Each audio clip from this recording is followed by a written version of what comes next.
Yun.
Okay.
Yeah! Welcome to another episode of ArtCo Drone Solutions, and hopefully the audio is working. So, welcome to the show. We got a lot to talk about. Today I got a package all the way from Australia from a great subscriber, Thunderbird 6.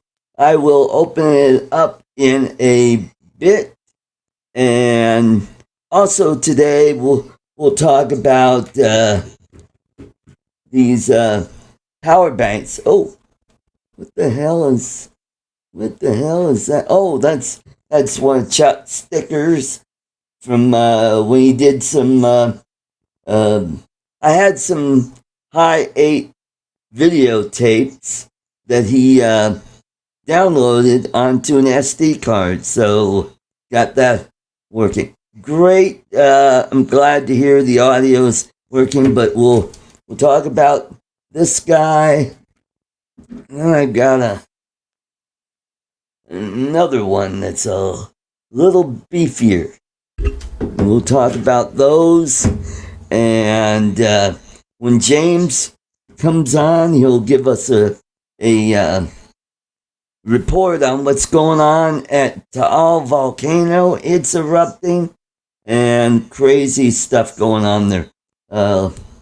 So let's go ahead and bring up our first panelist, my co-host, all the way from Liverpool, New York. Let's welcome Chuck Kovac. Hey, Kovacian. Thanks, Art. How you doing tonight? Kovacian. Oh, I'm getting the dance now. Nice. Yeah. All right. Kovacian. What's my vaction? Oh, that's a Schoolhouse Rock kind of parody thing going on there. Conjunction junction. Oh, I gotta be careful. What's your function? Yeah, I don't want to get copyright stricken. Would that get us in trouble with old Schoolhouse Rock? Oh, that was good stuff. Well, remember that? Was it and but or? Wasn't that in conjunction junction? Right. No. I'm just a little old Bill trapped on Capitol Hill. Oh man. Alrighty. So how's everything going on in your neck of the woods? We cooled down. We went from like not as blistering hot as you guys, but we went from like the 90s down to like 70 something. It's pretty cozy and comfy. Good. Well, we had a stretch of 100-degree days, and then it got into the 90s. Then we had a nice cool down, but the Pacific Northwest, they're got on fire. Unusually hot. They are Africa hot, as yep. In Biloxi Blues. Yep. You remember Matthew Broderick used that line. He said it's Africa hot. Yeah, that's crazy. What they even up in BC, in British Columbia, they were deep into the hundreds. It's insane. What happens if you fly? Yeah, I think Bill from Coast to Coast Drone said it was in the upper 90s. I have a friend that lives in Umatilla, Oregon, which is in the eastern part of the state. They were like 108. That's so unusual for them, isn't it? That's not. Yes, it is. Well, I say hello to Mel 400 AGL, who was the big winner last night of the amplifier. And then we got Chris, Sunrise Water Media, Greg, Oz by Drone. Then we have Glenn, Thunderbird 6. All right. Chris put up a pretty good video. Did you see his? No, I haven't gotten a chance to see it. Well, what was the hashtag again? Don't piss off Kai or whatever it was. And Johnny DRC, welcome to the show. Hey, Johnny D. Oh, really? Chris's video was really well edited. I mean, a lot of the FPV guys don't edit like Chris does. It was pretty awesome. So clever and it's great. I remember his drone. I guess it it crashed and burned. He had a crash and burn, and then Kai loaned him his, and he crashed that one too. What Chris did, I did with my brand new FPV drone. Chris, I cringed with you when you said what you had done, because I had left the goggles connected to my setup too, and I walked away, and the goggles came out of my truck, and brand new goggles down on the asphalt, and of course the remote down on the asphalt. It's like clunk. I'm like, Nah, I got lucky because when the asphalt usually leaves a mark. It's pretty, it's hard and abrasive and rough, and I got really lucky. Yeah. So much cringe, Chris. That's right, man. It was all the suck. So I'm glad it worked out okay for you and me. Actually, no blood was lost. I want to say hello to Bill Ronane's Toys. Welcome, Bill. Welcome to the show. What's up, Bill? Oh, Maddie's in the house. Hey, Matt. Good to see you. Got some members. Hey, look, speaking of members, let's build up on that membership. I don't know. Chuck hasn't mentioned the latest membership video. I started to watch it, and then I got interrupted, and then I went to go back to watch it. Now I can't find it. Art, where is it? It doesn't. Do you have a special? I can't find it. I was in the channel poking around looking for it. I'm kind of stupid though. I can't find it. I'll look again. Well, you'll have to. I think it comes in an email. If you check your email, it might be in there. Or... Okay, yeah, that's how I got it the first time. I thought it would show up on the channel as like membership only stuff. No, it's strictly an email. Okay, all right, I'll go back there. Yeah, because there was a Ken Heron video, and I wanted to go see it, and it'd been several days. I gotta go watch that.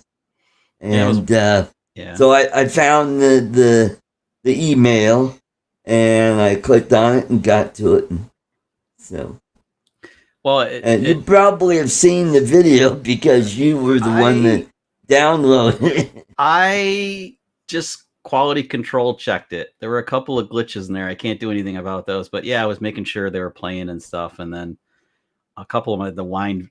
A couple of them I had to put the tape cleaner in, wind it through, play it again, and then actually it got a little better. So I did do a couple of them a few times. But yeah, I remember those couple of the bits. I didn't want to watch too much and spoil it though. It didn't seem fair. Yeah, I can't remember that woman's name that I worked with. I worked with her a couple times.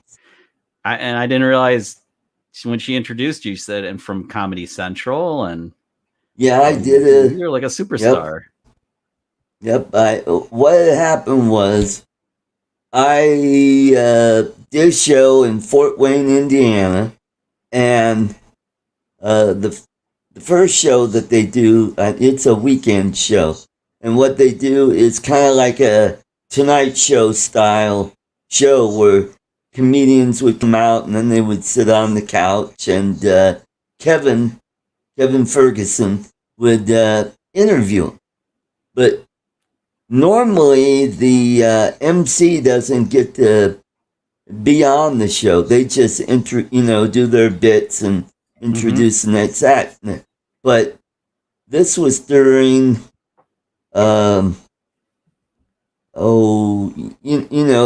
Madness, and Kevin's a big college basketball NCAA fan. Yeah. And so he didn't want to mess with it. So he had one of those. This is back in the olden days where they had those little tiny TVs that were like the screen was big. They had a console, and they had like little 2-inch monitors, like all the way, or 3-inch monitors all the way. Yeah, and they were all little Trinitron things. This was maybe a 6-inch screen, and he was watching it. He had it on his desk, and while the comics were doing their act, he was like watching it, and so I got to be on the show, and that tape ended up at Comedy Central. Isn't it funny how stuff works out? Yeah. It's really cool. And I didn't even know about it until like a month or so later. People start coming out. Oh, yeah, I saw you on TV. And you're like, what? What? What? Because Kevin had a deal with HBO that any of the shows that he taped, he would, I guess he probably sold it to him. All right, yeah. And it was either on stand up, or short attention span theater. Squirrel. Yep. That's a great show. Short Yep. attention span theater. You remember Mystery Science Theater 3000? No, I remember Mystery Theater, but not Mystery Science. No. Yeah, or where they had the little puppets, and they would critique the movies. No, I never watched that. Yeah, No, I never watched Mystery that. Science Theater, and they had like these B horror movies. Bill says he still watches it. Yep. I remember what was the radio show where they did the mystery theater stuff on the radio? So you just basically, it was almost like reading a book. Your imagination had to fill in all the pieces. Right. That was pretty cool. Mm-hmm. Yep. All right, we got Tom Ten Toes is here. Welcome to the show. Cool. He says, "I'd love it." All so that was my claim to fame, and locally here in Colorado, a few local TV stations would come down once in a while if there was like a big comedy competition. That's pretty cool. Yeah. So you're a local celebrity, and that was your 15 minutes of fame. Yep. It was. I wish I still had that tape, but it got thrown out when I moved out of the house back in 12. Yeah. Yeah, well. Whole bunch of stuff got thrown out. Yeah. So when I found those tapes, I thought, ooh, there might be some gems in there. I did the same thing a couple years ago, which is what led me to buying the Sony deck on eBay, because I pulled out the tapes. It's like, oh, I can put them in the camcorder. I can capture them. And I put it in the camcorder and nothing. Camcorder died. The capacitor was the capacitors are time bombs from what I've learned. Oh, yeah. And that's generally what takes out everything electronic, it seems. So like the deck that I bought, the guy rebuilt it in Pennsylvania, and he bragged about how he used good Japanese capacitors, blah, blah, blah, blah, blah. And right, made good reviews. So I paid more than I should for the deck, because I figured those are memories that are worth paying for to get. And then you had a similar problem 2 years later, and there you go. The deck is still sitting down on the floor next to me. Well, Ken Heron had the same problem. He had one of those little miniature cameras, and the camcorder. This guy, I still can't get the cables to work with it. Damn it! Yeah, this is mine. Okay. This is the one that no longer works. Heron. Okay. Yeah, I don't have the heart to throw it out. I don't know why. Maybe it's just a good Hollywood prop. If I do some, There you go. This is from '94. This bad boy. This was considered super small in '94. It's so funny. It was small then. You'll see some guy who looks a lot like me but younger carrying it on his way to a helicopter in Maui on YouTube. So Bill says it's Tom Servo, Pro T Robot, and Gypsy. Yep. All right, and then there's TJ Grady and Nubis Arts. All right. Cool. Wow. Big house. What do we have in here? And Gene Fox, welcome to the show. All righty. We have 15. How many likes do we have? Let's get that that super chat train going. How come we only have 8 likes and 15 watching? I don't know that. I mean, it must be the that's new weird. math. Well, if you accidentally didn't click the thumbs up, you should do so, or click thumbs down twice.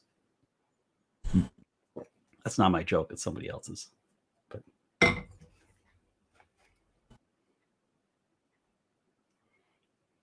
nothing. There Bueller. we go. Bueller. Okay, I found it. I Art, gotta. Did you reposition your mic? Your mic looks different. There we go. Really? All right. So yeah, click that button. I just. You got your own free one? Yep. Got to do that. Yeah. It's the American way.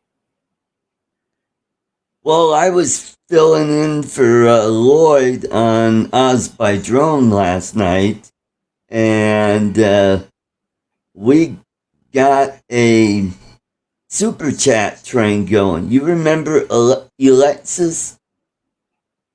Alexis? Or the thing down in my first floor that if I say that, it'll start talking. No. This is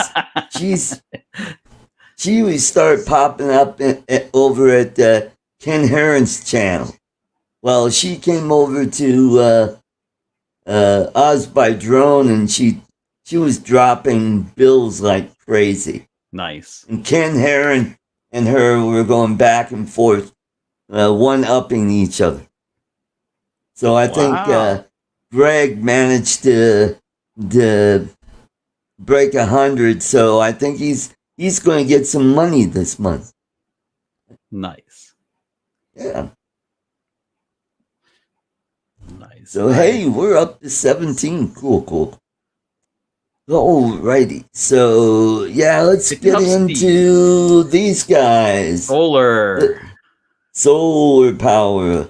Look at how it's right. It's almost invisible. It has its Klingon. It has a Klingon cloaking device built in. Was that in the manual? There we go. Yeah. Well, this is called the dual POW. That's what it says on the back. Does that has a battery pack in it then too? Yep. Okay. And it's a 30,000 milliwatt charger. And I think this was the cheapest of the two. The other one is 26,800, and they both have flashlights on the end. But for some reason, I can't get the flashlight to work. Looks like it's on. No. Oh, I see reflection. Hey, Anubis Art, welcome. All right, I got it.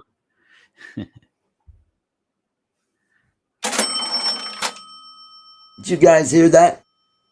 Cha-ching. All right. Thank you very much, TJ. Let's get the train going. All right.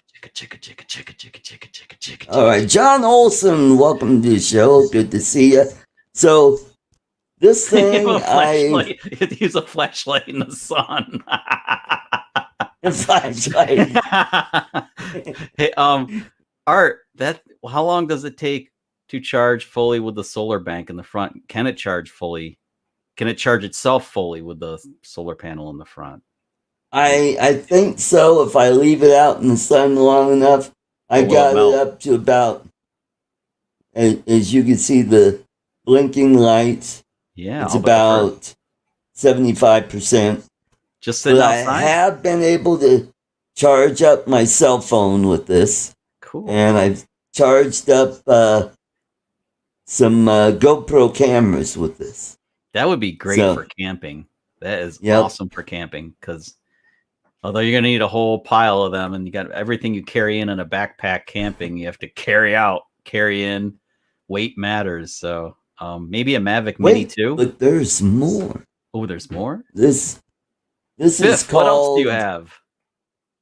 This is the High Lucky. Don't ask me why they named it that way, but one thing, and this is What's the output on? I think I said Hey, Michael. 26,800 milliamp hours, milliwatt amp hour. It's pretty good size. And not only, hey, L Smeghead, look at that. And you could charge, if you have an Apple phone, you could just lay it on here and it'll charge it Wi-Fi. My Android phone has that too. Oh, it does? Qi. Oh, cool. QI, right? Qi. Charging. Yep, I think so. It's very wasteful, though. I think if you're using a device like that, you'd be best plugging it in. That's a very inefficient way of charging, which when you're camping, and efficiency matters. But yeah, that's very cool that it does it. That one, it's got the USBs on those the are threes. Those back, are 3.0s. and it's got the USB 3 on it. Yeah. The little USB. Oh, USB-C? Is that rounded corners? Yeah, that's USB-C. Yeah, cool. That's I like that. It's a nice setup. And the little rubber grommet gasket. Now, look at gasket. Those lights work. Oh, they work. It looks like it came out of the same factory as the other one, though. The same design.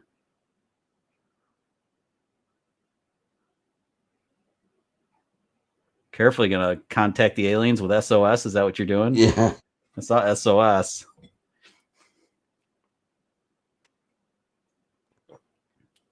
It does disco mode. Yep. He's blind. I'm blind. This one's a little bigger. The purple spots. And I think it's beefier. It has more features. Yeah.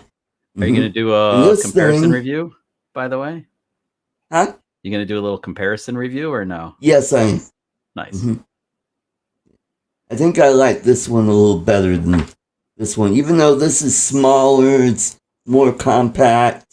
I can't seem to get it fully recharged. Maybe I need to put it in the sunlight for a while longer. I could probably put it up there. Hopefully it doesn't melt in the sun. But, I like the orangey one better. Came with the little thingy on it. Oh, a little cool. Clip. Yeah. Yep. I like the other one, the second one you showed with the the Qi charger and the USB-C, USB 3.0 ports, the old USB A's, 3.0s. That's cool. And more this modern. One has that kind of USB. It's got the older one. The one that's micro. That's micro. Yeah, micro. Yeah. Oh, look, it's... Yeah, we're pretty much... I think pretty much the world's converted to USB-C with the exception of... Right. Lightning's the only exception, but you can get USB-C to lightning cables without any problem. Right. Yeah, USB-C is pretty cool. It's the standard that's not standardized. Did you ever read about it? How goofy it is with like alt video out and all that kind of stuff. It's like some devices have it, some don't. Yeah, it's the standard that isn't. Hey, let's welcome all the way from San Diego, California, or Dana Point. Let's welcome Steve. Hey, Steve, I don't have Carpenter. Wine tonight. No wine. Welcome, Steve, welcome. water. Good to see you. Good to see you. Same way. Isn't that time for wine? It almost is. It's 4:25. It's 5 o'clock somewhere. Yeah, it's close. You can drink wine at 4:30, 4:25. Yeah. Oh, he's got the Bloody Mary going. Is that what it is? Bloody Mary mix? Actually, it's got stuff called Zip Fizz. Ooh. Zip Fizz. Yeah, it comes in these little plastic containers. They're about the size of my finger. And they're powder, and they're kind of like an energy boost, but they don't give you the real high because it's vitamins. There's a little bit of caffeine, very little. So when you do take it, like especially like in the afternoon, you kind of get that lull. It doesn't give you that drop off where a lot of the energy drinks do. It doesn't give you, and it's full of vitamins and minerals. So you actually don't even have to take a multiple vitamin taking this during the day. Oh, okay. Cool. You just add the water.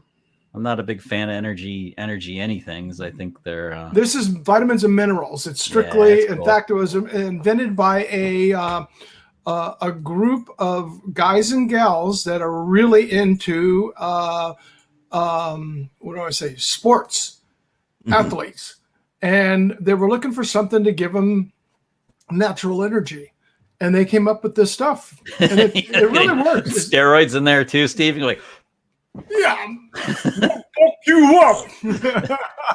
Hans and grab you Franz. by the love handles and throw you in the garbage, because that's Yeah. where losers live. Hans and Franz.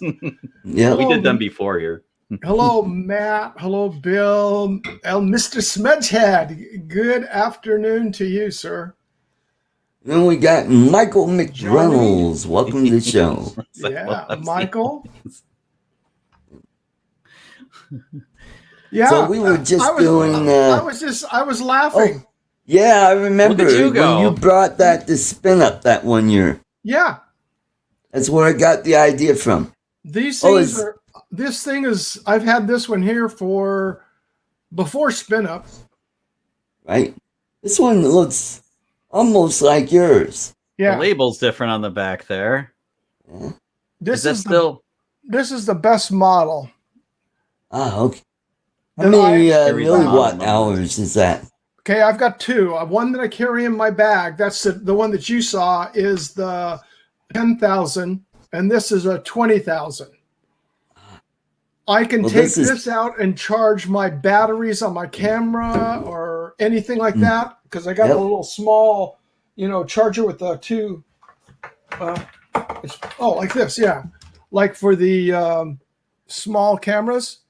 It holds three of them, and it's just USB. I can put this out in the field and charge the batteries up right off from this. No AC power. Well, this one's 26,800. 26,800. Wow, bigger than this one. Then that must be heavy because this is heavy at 20,000.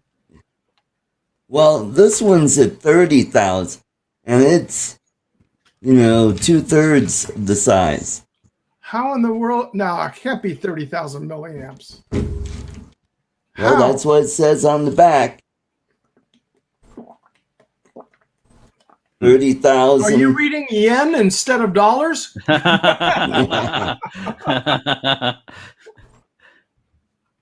Go full screen so we can take a look at it there.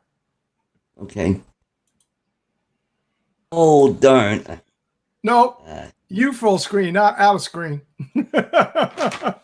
There we go. Let's see if we can see this. There we go. See? Wow.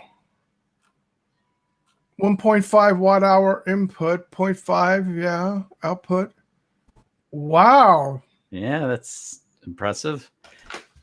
Gee, Impressive. Dual pow. And this other guy.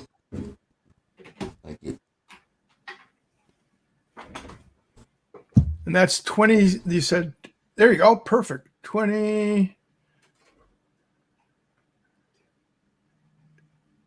26.8. Wow. Very cool. Mm-hmm. Yep. Boy, for being so small, that is really amazing. For being 30. Because you can see how big this is. So in comparison, there's a regular stapler. So you can see how big it is. Oh, put it out there right here. In comparison, you can see how big this one is. How come that stapler is in red? Got to fix that, Steve. Gray. Somebody took my stapler. So See how big. Wow. Yep. And that 28 has got to be bigger than this one. Yeah. Especially heavier. And the other one being that much smaller. Yeah, for some reason I can't get the lights working on this. The flashlight. I don't know. Push it. Did you push it twice? Like rapid?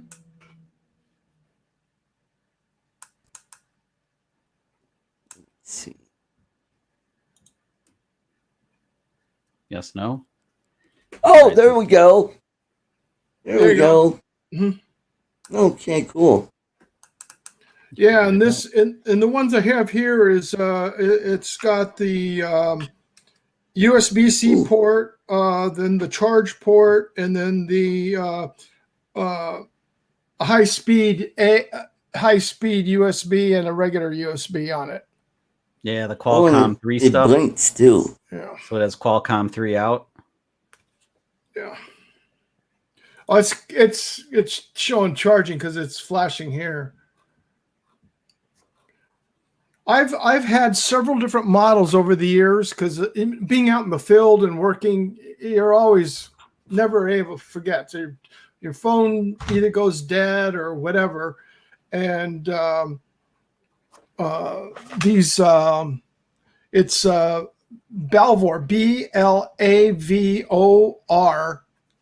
These are the I've had less problems with any of these than, and this is not a sponsor for them. It's just my usage. I've had the best luck wherever, because some of them, I've had them out there, they've started swelling.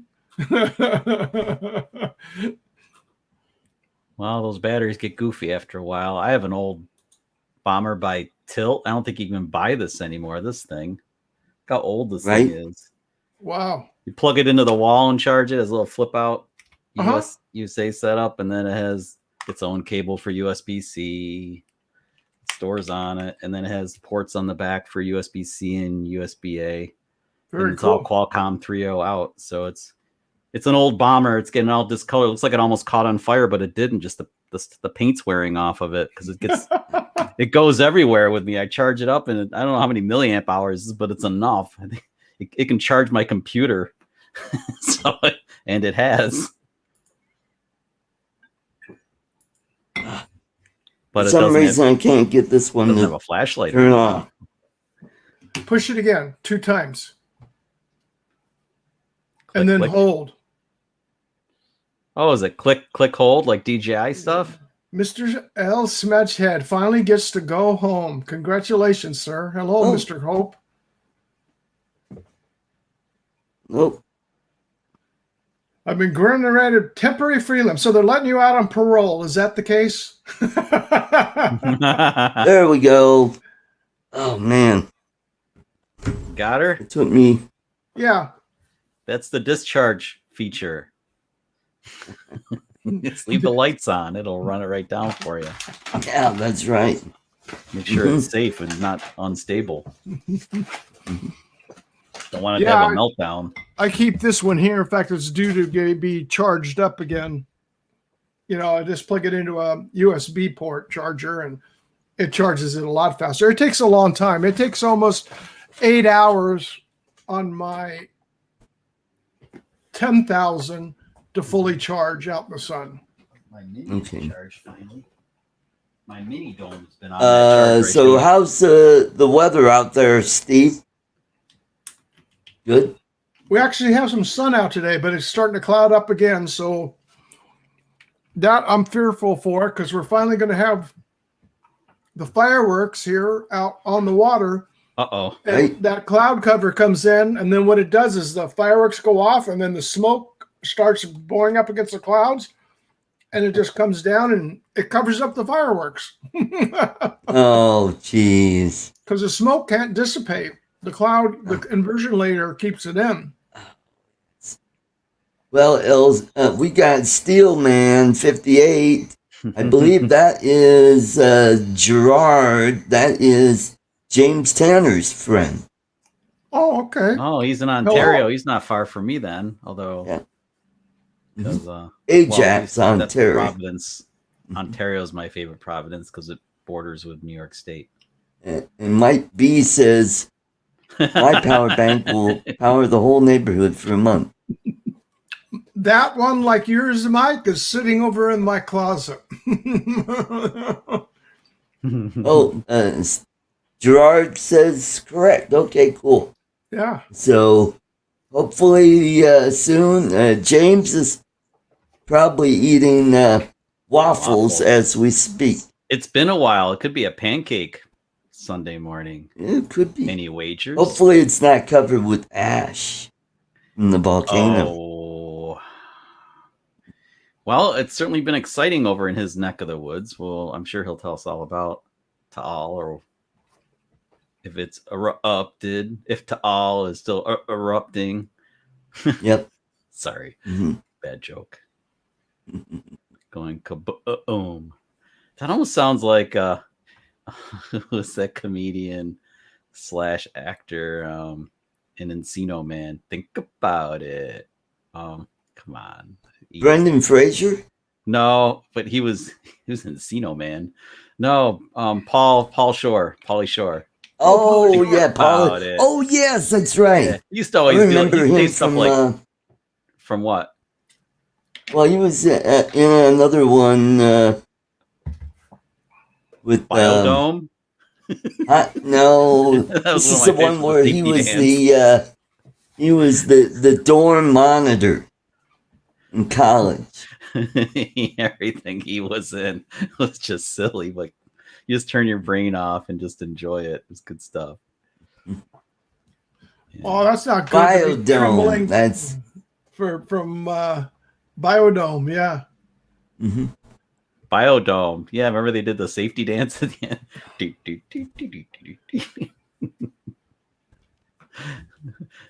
A little purple sticky head, I think he was growing in the Biodome, if I recall.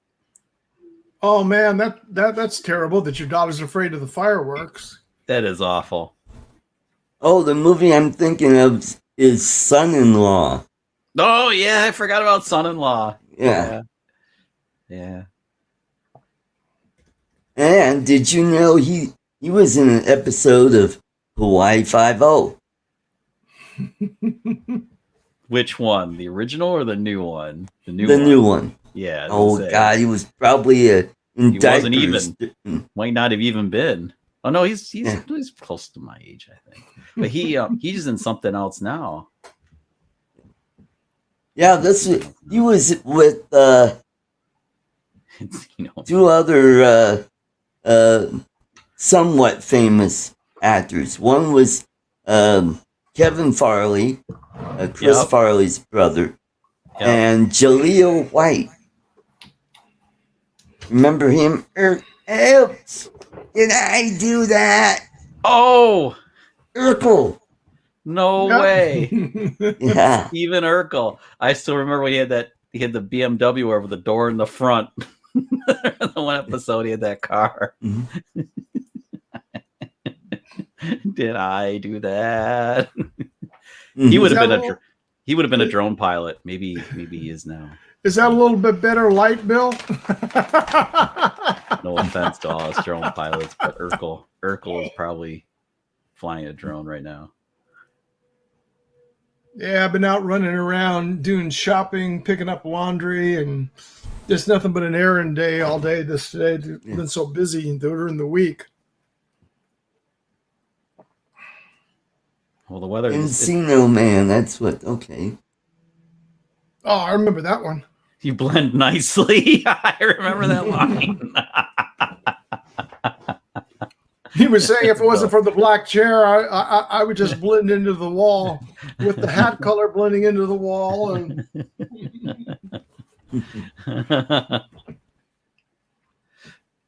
Well, guys, let's go ahead and open this package.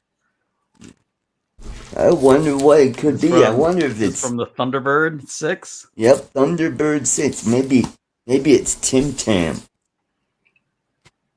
Maybe it's something. If it's from Australia, maybe it's something from Rode. maybe it's Hometown something. manufacturer. Maybe it's something from the bottle of a beer cast. Art has a sharp Seth object. from Stand back. Seth's Travel Vlogs. Welcome to the show. Stand back, Art. Don't lose any fingers, man. That's a knife. It's just a flesh wound, right? Julie on Saturday Night Live. It's just a flesh wound. It's toffee. Yeah. That'd be funny.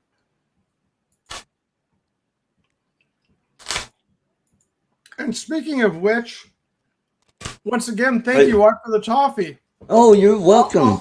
I might as well thank you on the show that I won it. Nice. Instead of everybody else's show. It's Akira Show. Welcome to the show. Oh yeah. Yeah, I hope it's Tim Nice Cam. things. Ooh, Good day. It's good day. It's came Vegemite. with Oh, it came with a love letter. My dearest Art, yeah, something like. help me count the Hi, Art. ways. Sorry, this has taken so long. A few production problems. Couldn't get the toffee stuff to them off. Okay, something to put on the piano behind you. Oh, this is back in the day when I used to have the apartment with the. Look at That that. looks cool. Oh my gosh. That is cool. Very cool. That is very nice. Yeah, Oh, that's very Look at that. cool. I got two of them. And it looks like I got Stickers. stickers. I got stickers. Stickers. I like stickers. Yes, I do. Yes, you do. Yeah, especially. Oh, Bill Ronaine, thank you very much for the super chat. Let's keep that train rolling, shall we? Chicka, chicka, chicka, chicka, chicka, chicka, chicka, chicka. I saw it. Is that your head? Or thunk?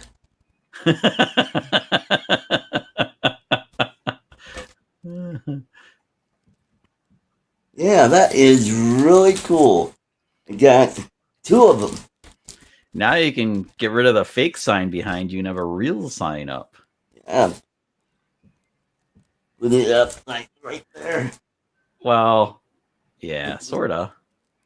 That reflection going through that green screen looked kind of cool because it gives a glittering effect when you're holding it and moving it around. Yeah, it has the Klingon cloaking device thing going again. Very nice. Very nice. Yeah. Oh, and then I got these cool stickers.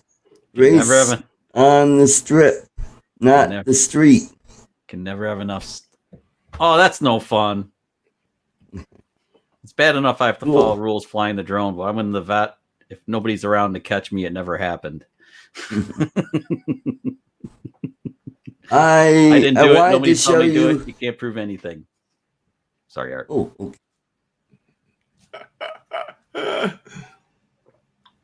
Bart Simpson. Oh, I thought that was okay. Never mind. Well, That Art, was it. your shirt matches Steve's hat. Yes, it does. This is from the South Khaki. Florida drone meetup. Khaki. Very cool. It is cool. So I wanted to show you guys something. This is all the way from the Philippines. My girlfriend, she started a piggery or a pig farm, and her pigs just had babies. So I'm going to show you a little something.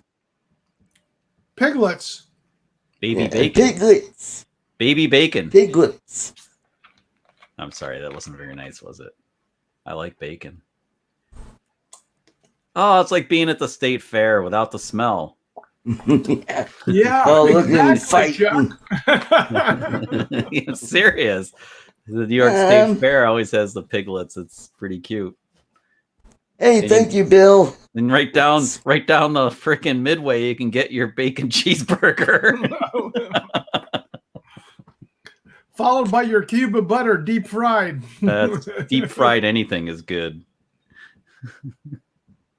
And don't forget There the we go. And T-Bird 6, over and out. yeah, good night. Or good day. Good day. Good day, mate. Good day. Yeah. It's their morning there, that's for sure. Sticky.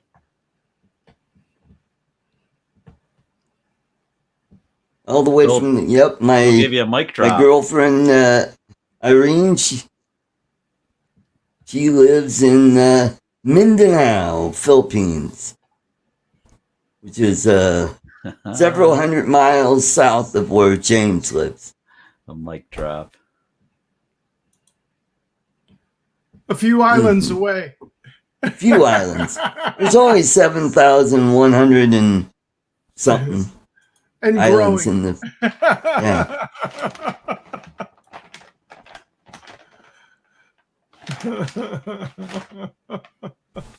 So how's your weather there, Art? It cooled off a bit. We got down into the 70s, and now we're back into the low 90s. Oh man, which is pretty much normal for this time of year. Yeah.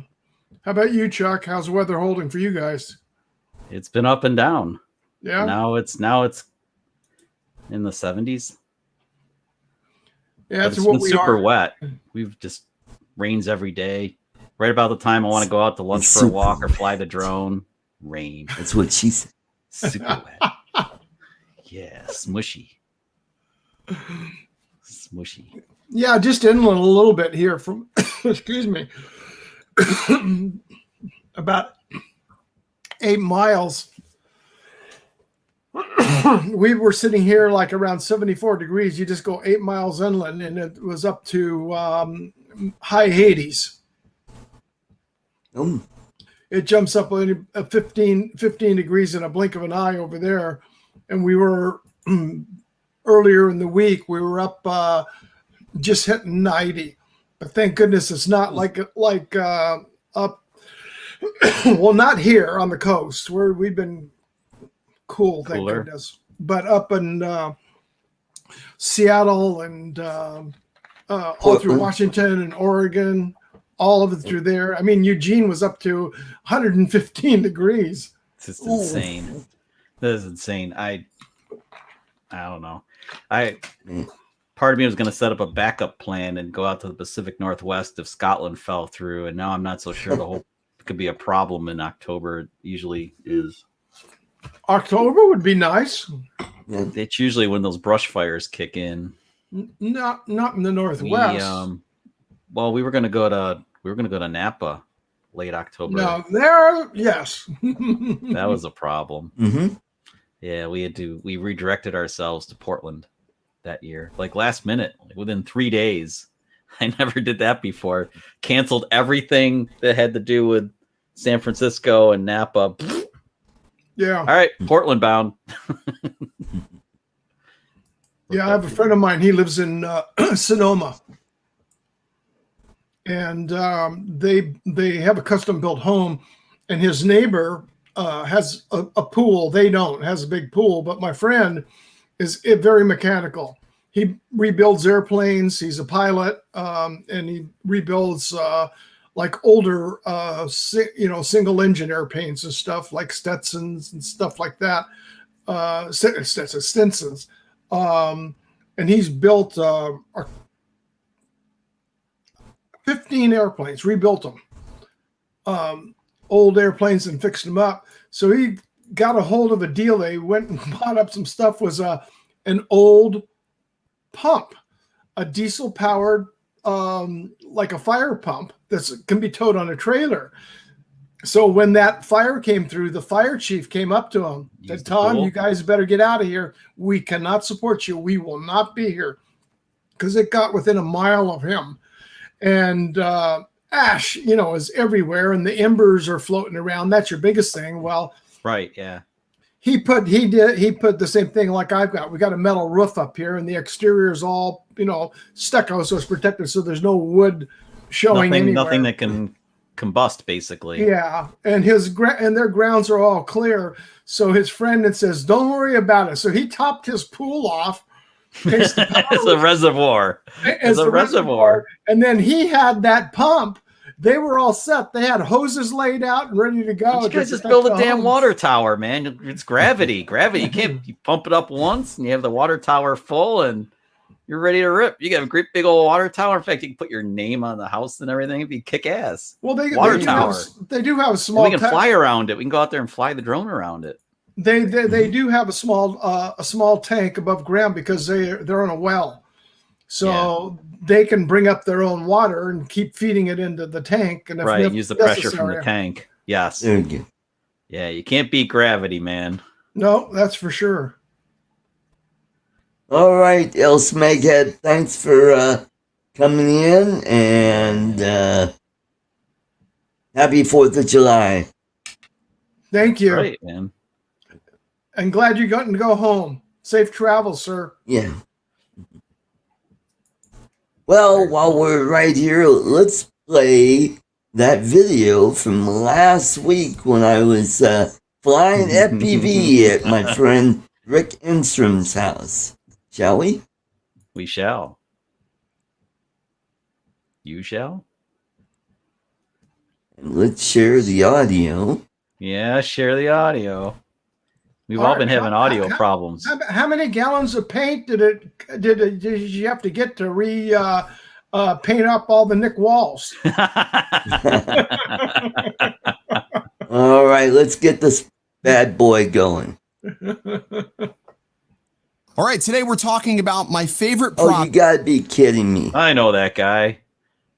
Oh, there's a copyright and I'm finally strike. ready to talk about copyright strike. Boom! Yep, just like that. Ken's gonna be calling you later. What are you doing? Oh, how'd that? Oh. What were you doing? There we go. I think, okay. Let's skip it. ArtCo Drone Solutions. Shoo. More like it.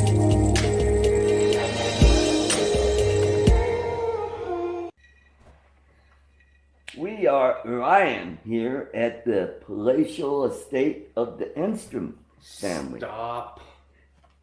So I'm doing something a little different today since this place is so friggin' big.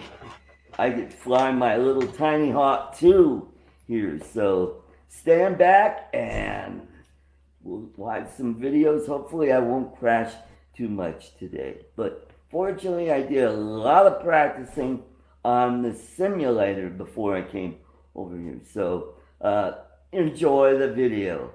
Be back in a minute. Nice shirt, Art.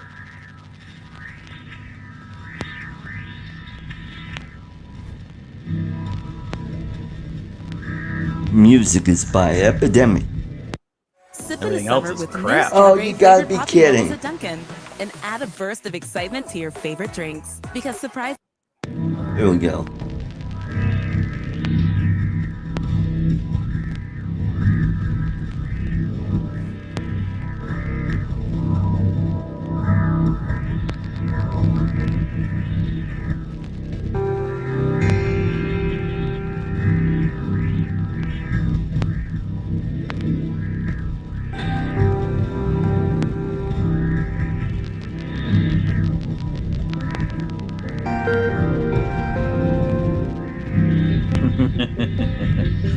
You should have put a paintbrush on the side of it. You could have touched it up as you flew. Come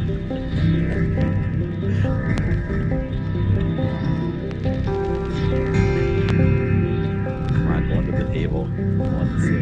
There you go. Oh.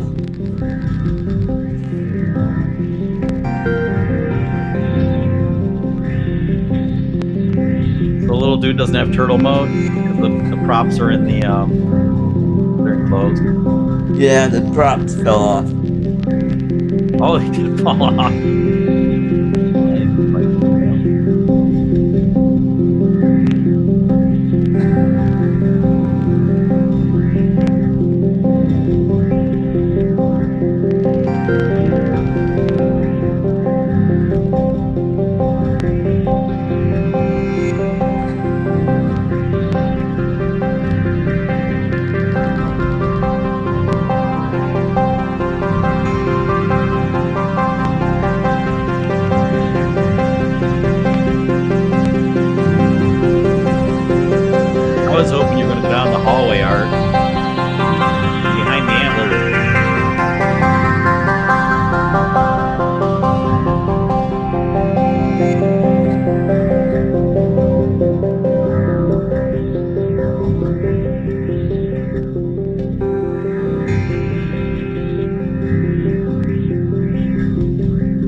is where I started getting better.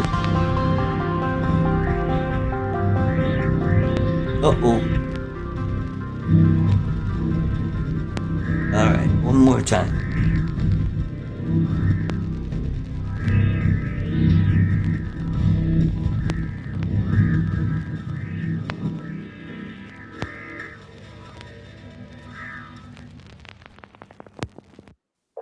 Through the dining room. There you go.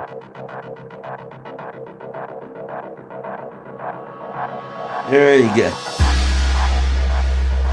Much better, Art. Much better, man.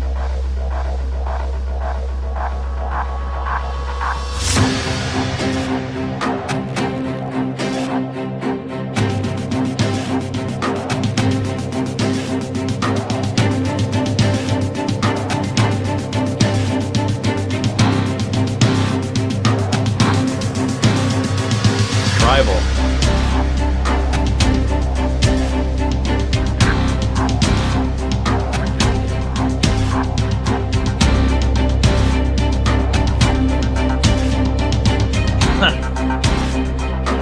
Make a clank sound when you hit the copper.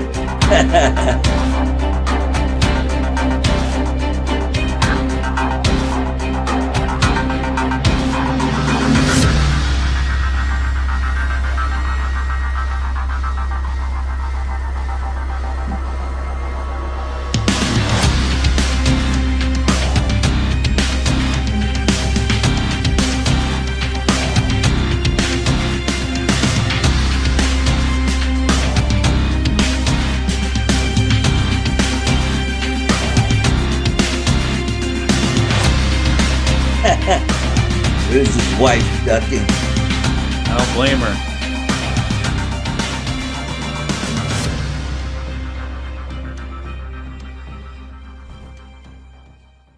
Thanks for watching. Got a few good flights in. Did crash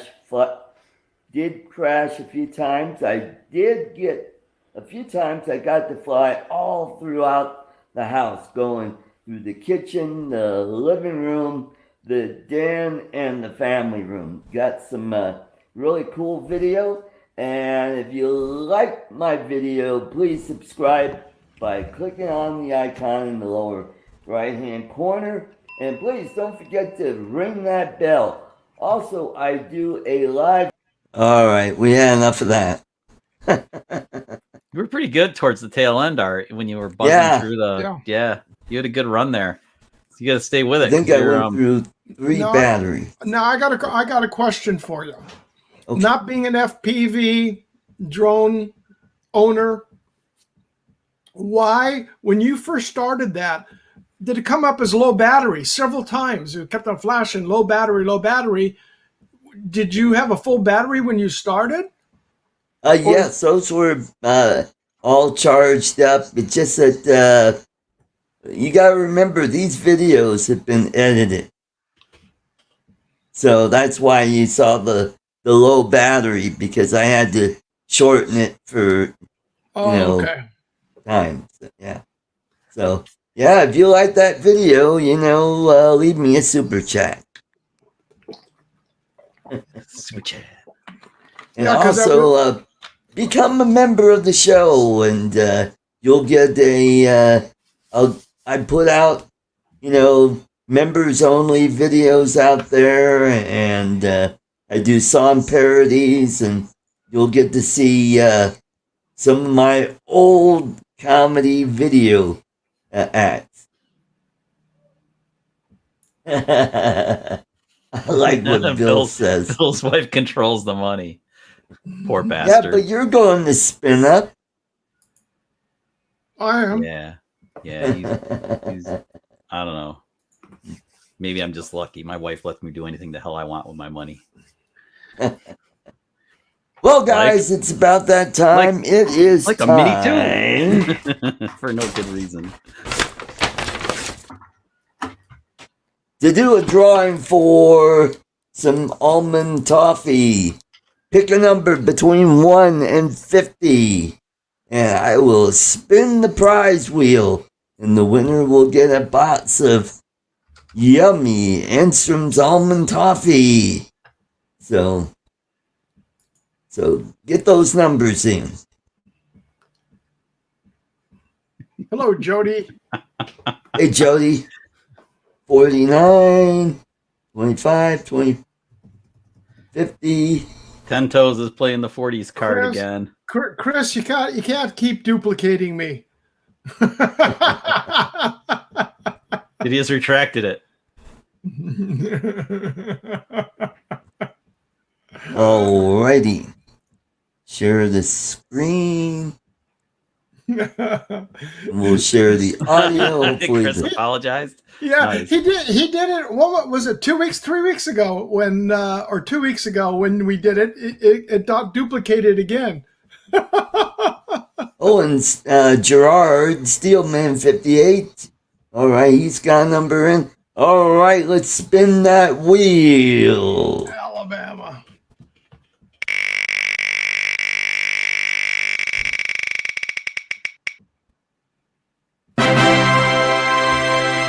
And Whoa. the winner is 3. I think ASK's closest.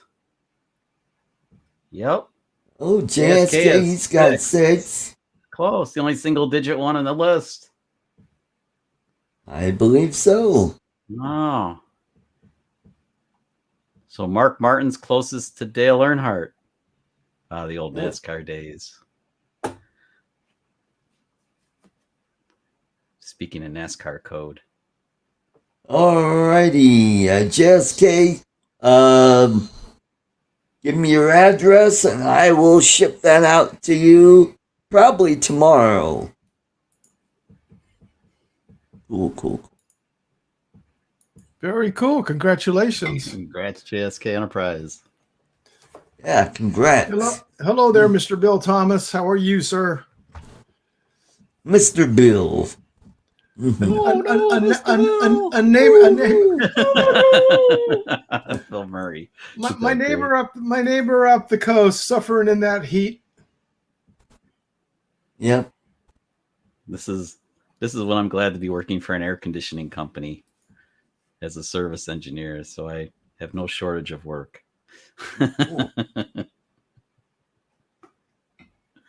Mike B says, Mr.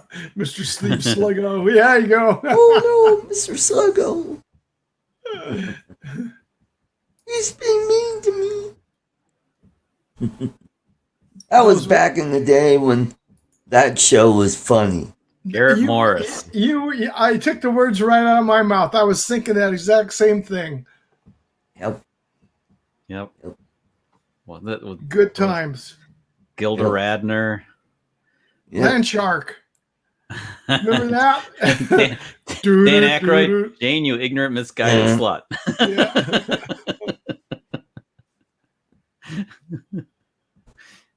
101 in Chico, California. That's toasty, man. Ouch. Yeah, it gets warm up there this time of year. It's crazy hot. So I are was you gonna? back No, go ahead, Art. with John Belushi and Dan Aykroyd. Oh, Samurai. Remember Samurai Everything? Yeah, Yep. Dan Aykroyd Samurai and Atomic. Dan Chevy Aykroyd, Chase and Bill Murray. Tracy Morgan. Yes. Who else? Oh, who was the guy that played Guido Salvucci?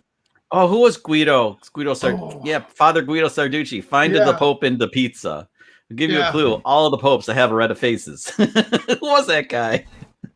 I can't remember.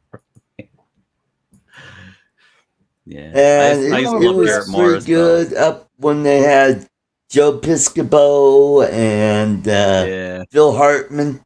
Yeah. that was another good cast. And Eddie Murphy. Eddie Murphy. Yep. Mm-hmm. Yeah, a lot of greats came from that show. Pepsi. And then there was another one that was kind of a Yeah. Pepsi. No Coke. Or Steve Martin, even remember Wild and Crazy Guys? Yeah. Oh yeah. We wear the tight pants so the girls can see our ball jets. Chip, chip, chips. There was a Cheese, lot of booger, cheese, booger, cheese, booger. talent back then. Yeah. Mhm. Well, there's still some pretty good stuff happening on there. Yeah, once in a while they'll have a funny show, but it's just not the same. No. Nope. It definitely changed, unfortunately. Yep. The way it goes. I mean, we're And coming up on 50 years that show's been on. Yeah. Damn. And Hard it to believe. outlasted SCTV. SCTV was awesome. I used to watch those reruns all the time Yeah. with John Candy and Eugene Levy and Mm-hmm. who the hell? Oh, Rick yeah, Moranis. the Dave Thomas. Dave Thomas, Rick Moranis. Yep. Yep. Well, from the Great White North, those Great White the North. Mackenzie brothers. Don't be a hoser. Don't be a hoser. And another one Guy was Favenew was on there. Chris Farley. That was the other guy that was really good. Yeah, it's a shame he destroyed himself like John Belushi did, basically. Yeah. Too bad. Mm-hmm. Hilarious. And another good, The church lady. Yes, Mike. the church lady with Dana Carvey and Dana Carvey was Wayne's good. World party on. Bloop, bloop, bloop, bloop. Lady bloop, bloop. Carvey.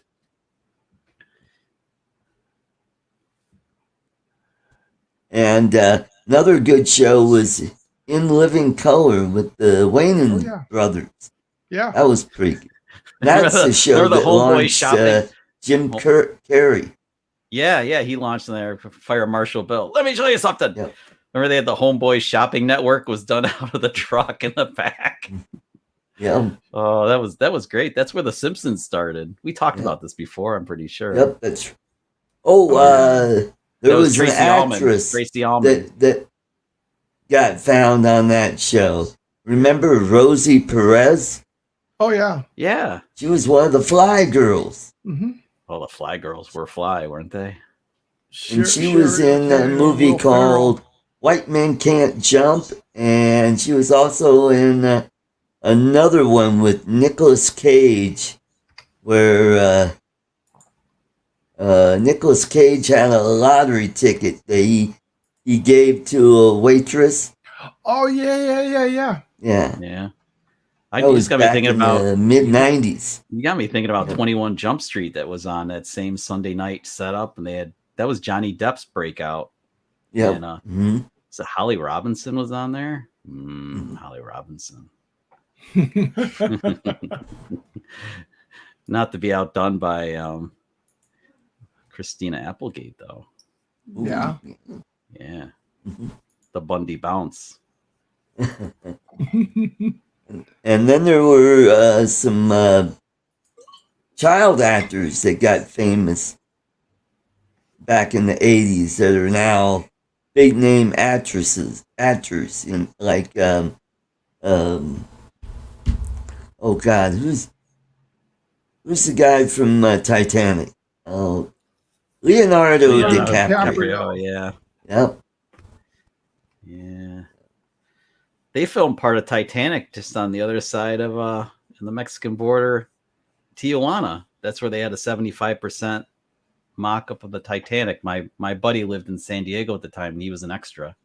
Mm-hmm. They take him down by bus. He was in 3 different scenes in that movie. Pretty cool. He showed me pictures from the stage and everything. Really cool. Everything was filmed backwards. The pictures are all backwards. Yeah. Very cool how they do that. Yes, and Laughing was another good one. Yeah. Without a doubt, Laughing. Yeah. Ruth Buzzy, Artie Johnson. Chris, that's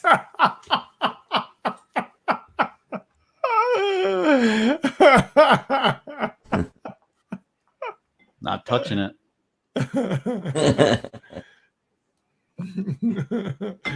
Yep, wrong show. And that was Dan Rowan and Dick Martin, and who else was on that? On Laughing. Joanne Worley. Joanne Worley came from there. Joanne Worley, holy crap. And so did she was also on Saturday Night Live. Went over there Drawing a blank. She passed away from cancer. Gilda Radner. Gilda Yeah. Radner. Yeah, Yeah, she was on married there. to Gene Wilder. Gene Wilder. Gene Wilder. Hey, we gotta bring in the Waffle Man all the way Sure it's from not the Lipa City, Pancakes. Philippines. Let's welcome James. All right, James. What is the report coming from Lake Taal? Good morning, magandang umaga to everyone here and inside the chat section here. Everything's going good here. Today is starting out good. We actually have some blue skies this morning. We haven't had yesterday all day long, nothing but clouds, and rained all day long yesterday. But hopefully we don't have. There's no ash coming up. So I'll give for those who haven't been following, because it doesn't seem like it's making international news as much as like some of the big ones that are like in Iceland and some of the other places like that. But anyway, there is some activity that's going on that's everybody should be cautious about around here. Because there's plumes of this SO2 gas that's popping up, and we've had 2 days of high. Yesterday was one, I believe, and the 2 days before that was the first release of a lot of the gas that was coming out. Sulfur dioxide, the sulfur dioxide, and it's been doing. But we've had 2 real big amounts that have been coming out. And it's filling the air. And for those of you who are actually watching our channel, in the description block, we have links to our weather station here. And on the weather station, this little device right here, it's an optional air quality sensor that we keep here, and it measures. And unfortunately for the historical thing, it was out. I didn't realize until somebody notified me. My weather station wasn't reporting. It wasn't connected to the Wi-Fi. So for the last 30 days, it wasn't reporting. I thought it was good because when I opened it up, we had it here, but it wasn't reporting. It wasn't. Didn't happen. So didn't see it. It's updating. It's updating now. So I don't know what yesterday it wasn't too bad. It was in the yellow. We were in Thank the you, yellow. Brian, for that super chat. Cha-ching. Good change. So we're having issues with the sulfur emissions that are going up, sulfur dioxide, and it's really bad because it's really affecting us. Each day our eyes are real scratchy, and Smell like you always feel, well, it's kind of weird. You don't really smell the sulfur so much, but you taste it in your mouth. Yeah, and it tastes a metallic taste. It has a metallic sulfur kind of a taste inside. And if you're like the minerals, if you rub your tongue on your teeth, you can really taste it on your teeth around here. Yeah. But luckily for us, because let's see how. So this is actually kind of accurate. This is the south, and this is the north, and the volcano is 21 kilometers in this direction right here from us. But lucky for us, the wind is blowing from the south to the south to the north. Or the east, southeast to the opposite way. It's blowing it away, so we're not getting it as bad as the towns that are on the west side of the volcano.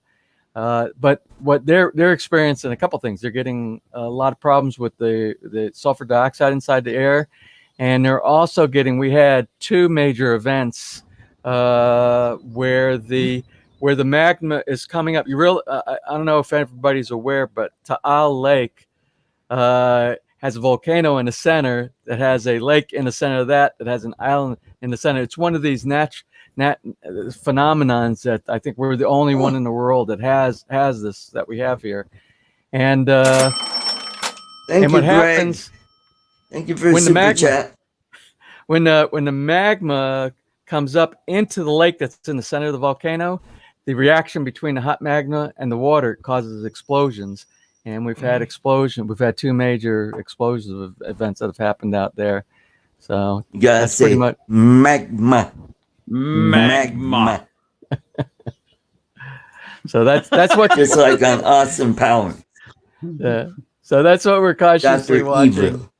That's James, what I just want to know how you're having all these volcanoes and gas and all the rain and everything going on when you're in Dubai. This was a gift from one of our subscribers. He actually has a home way up north, not too far from Baguio, and so part of the year he lives up there. They just built a really big house up there, and they have a big place out in Dubai. So this was a gift from one of the subscribers. So we're monitoring that. But what I'm going to do, I always do show and tell with you guys, and I've got a great video that I don't know. You remember the video that I did, which was it was the house blessing of our friends Rowena and Simon that live in Talisay, which is they're right on the edge of Taal, right on the very edge of Taal Lake. And if you fly the drone from their house, it's about 12 or 13 kilometers into the center of the volcano from their house. If you fly it from the house, and they had a big mess because Talisay is directly north of the center of the volcano. And when it blew in January of 2020, it dumped 2 inches of volcanic ash on their roof right there at their house. And most of the houses that had weak roofs, they all caved in, but they had new construction and they have a concrete roof. They don't have like with Thank you, Chuck, with for that traditional super chat. traditional type of roofing. So they didn't have any problem with any structural damage, but they got a lot of the ash. So what she did yesterday, she sent me. I want to show you. I'm going to do a share with you here, and she sent me a update on what's going on with them. As of yesterday, she's just taken us a few minutes before she shared this with me. So let me know if you see. Okay, well, I have wow. Oh, wow. Look at that. Okay, well, this is actually a video, so I have to get over, figure out how to get to this video. And here we go. I don't know if you can hear. Can you hear the audio? Probably you probably don't hear the audio because I probably didn't share that. No audio. No, I can't hear anything. No. Yeah, I didn't hit the add audio, but it's okay. All you hear is trucks driving by the street and everything, so it's no big deal. Right. So what you're saying, that's Taal Lake, and where she's pointing, where she's starting to go is going towards our house. But what that is spewing, that's all the sulfur dioxide that's spewing right now, and you see it's going to the right, and to the right is Lemery, Agoncillo, which are we're in the process of evacuating right now. They started evacuating 2 days ago. Wow. Wow, that's Now terrible. that whole volcano. Okay, that's the end. It stopped. So that whole volcano there, you can see it's all gray now because it was all before January 2020. That was a tourist area. You took the little pony horses and you went up to the top, or you walked up to the top, and then you could. They have 2 observation places, both on the east side or north side and the south side, Talisay side and San Nicolas side, and you can see it from 2 different perspectives. And there's actually a walking, or there used to be a walking path that you could go down into the water, into the lake inside there, and not many people do that, but some people do that. But now it's nothing but volcanic ash. And as a matter of fact, it's against the law to actually go and step on the island. Although there's been many people have done it. If you look on YouTube, you'll see a lot of videos where they go up there and they take pictures and everything like that. Right now is probably not a really good time to do it. So anyway, that's pretty much the status that we're right now. We're just watching it day by day. My last video was because we're 21 kilometers from here. And remember since you're on a drone channel right here, we upgraded or got a newer. We'll say newer. We went from the Phantom 4 Pro Plus to the Air 2S, and the Air 2S has extended capability using the OcuSync 3 over the light bridge control to be able to talk between control device and the quad. So I tested it out the day before yesterday, and I flew it. Thank you, Bill. Nice. I flew it from the backyard here. And I didn't go to the end. I never got where it says you don't have enough battery to come back.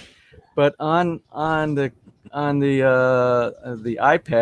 where you watch with the app, it was saying that I had about 60%. I think right around 60% battery life left. So I'm usually on my Phantom.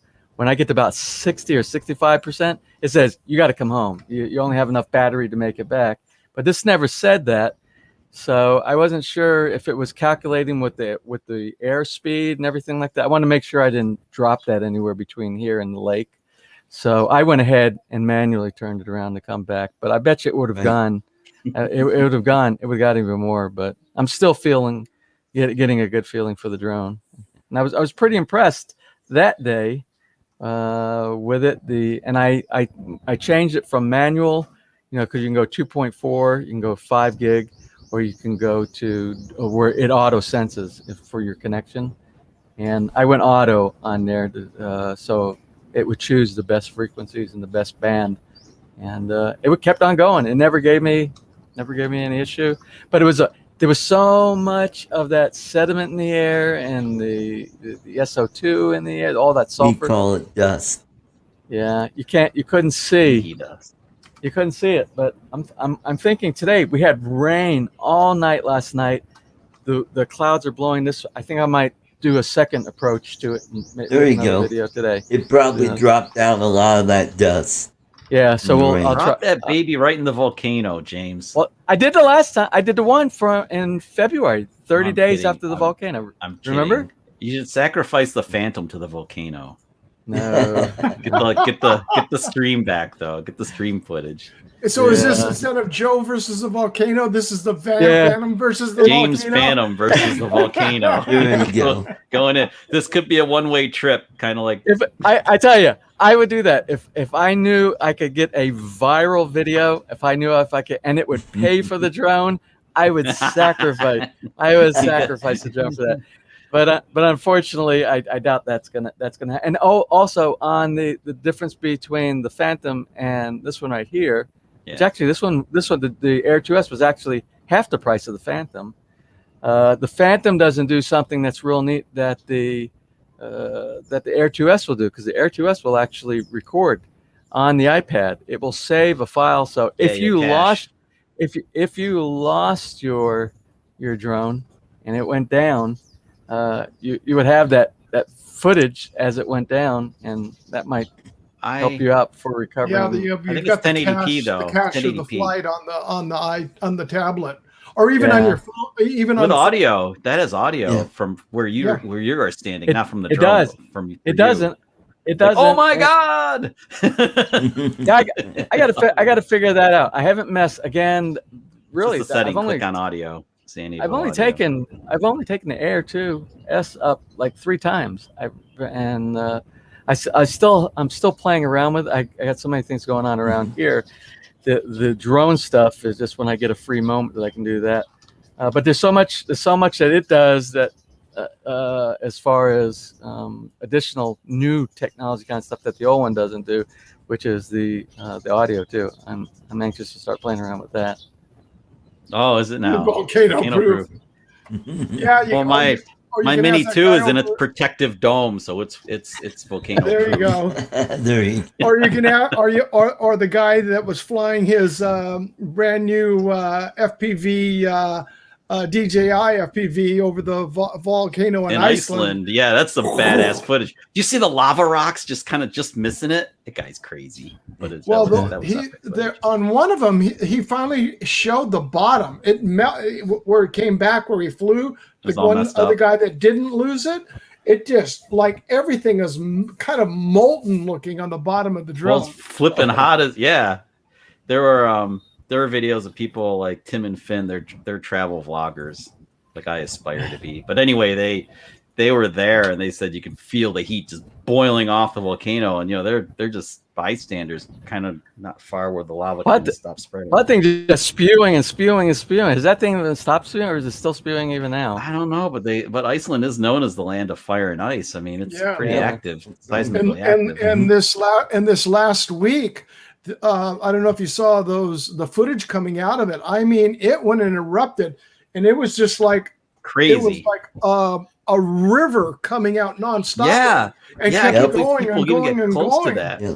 Mm-hmm. And the one gentleman that posted up the footage, he said, "No, this is ×1. This is regular footage. This has not been sped up."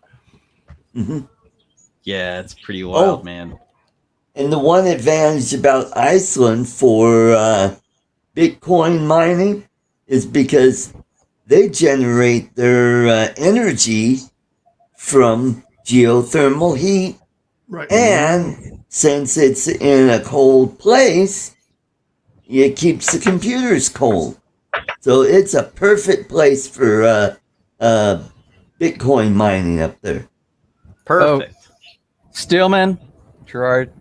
Yeah, I saw it. Yeah, Gerard's in the chat. Upon says thank you. That's his treat for the morning.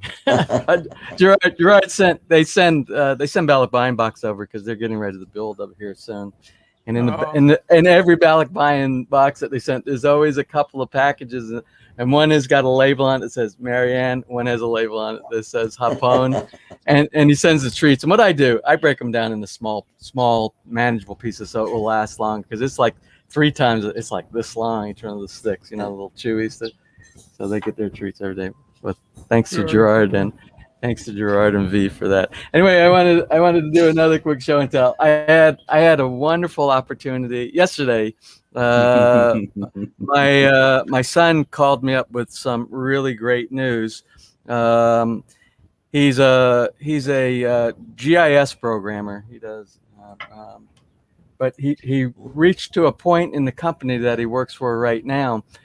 He went as far up as he possibly can, and they pulled him out of the technology side, and he became a manager. So for like the last 3 years, he's been doing management. But he called me about 2 weeks ago, and he said, "Dad," he said, "I've been offered this job with this new company, and I'm not going to mention the specifics for his privacy, but it's a really big company kind of like on the scope of Microsoft, as far as how big they are." And anyway, so he called me up and he said they offered me a job as senior engineer for research and development and it's a new position that they just opened specifically for him, because they heard about him and some other projects that he does. So we talked about it, and he went for the interview on Tuesday, and he got the job with this company. So, nice. And this doesn't have to do with my son. This actually has to do with my grandchildren. We have 4. He has 4 children, and they'd never seen some of the fruit that we have here in the backyard of the of Villa Feliz here. So, speaking of fruit, we got someone all the way from the land down under. Let's welcome Greg Cooner. Speaking of fruit. What's up, Greg? Hi. Hey, so anyway, to get back into the story, the eldest of the 4 grandchildren there, she's 5 years old, and I put this up. I said, "Can you tell me what this is?" And then she and her brother was there too, and they're both potato. I said, "No, it's not a potato." And they said, "Watermelon." "No, it's not a watermelon." I said, "It's yellow." And I said, "Here, I actually have 2 of them right here." And so they went through the whole gambit. Then I got them to, "Oh, it's color. What color?" "It's yellow." "What is yellow?" "Apple." "No, it's not apple." I said, so I finally had to tell them this is a lemon. They're like, "No way! There's no way that's a lemon." Chernobyl Farms lemon. Yeah, No kidding. That's 2 we just picked, and we make one full pitcher, 1.5 liter of lemonade with just 1 lemon from that tree. Eggplant. It looks like seriously. Hey, But yeah, so we've and that tree just keeps producing. It It's never the stops sulfur producing. dioxide in the air that's making them grow so damn No, big. it can't. Yeah, I got to tell you, and I think it has something to do with the volcanoes around here Well, because the minerals and stuff. Yeah. there's so much. There's so much volcanic ash and the Philippines 365 days of the year. You have vegetation. We have summer. It's really summer all year, even though they say they have summer and winter. It's really summer 365 days. And so what's happening is all the trees that shed and the grass, it goes back into the earth and makes compost. And the soil is so rich and fertile around here. No matter what you grow, everything grows like crazy around here. So I think that's why we're getting these Jurassic Park lemons here. Well, I'm going to just step in. Art, I've got to take off and go. Thanks for having me in. Well, Chuck, good to see you, Steve. James, Good to see you, Greg, Steve. hello. As always. Yeah. And Take care, everybody in Steve. chat, I wish you all a wonderful rest of your weekend. And for those of us here in the United States, I wish everybody a safe and happy Independence Day. Yeah. God bless America. Happy Take 4th. care. Yeah. Take care, Bye-bye. Steve. Yes, indeed. God bless My America. fellow Americans. We have to have our American Independence Day. Bang, bang. So this morning I got a message from Rowena. Remember I told you Rowena and Simon were the ones that are in Talisay right next. Because I asked for a daily update from them, what's going on with the volcano, see how things are going there. And Simon, he's from the UK. But Rowena sent me a message. She said, I just want to wish you guys a happy 4th. And I said, well, I wish you and Simon a happy 4th, but I'm not sure how Simon handles the 4th of July these days. Same for you, Greg. Yeah, absolutely.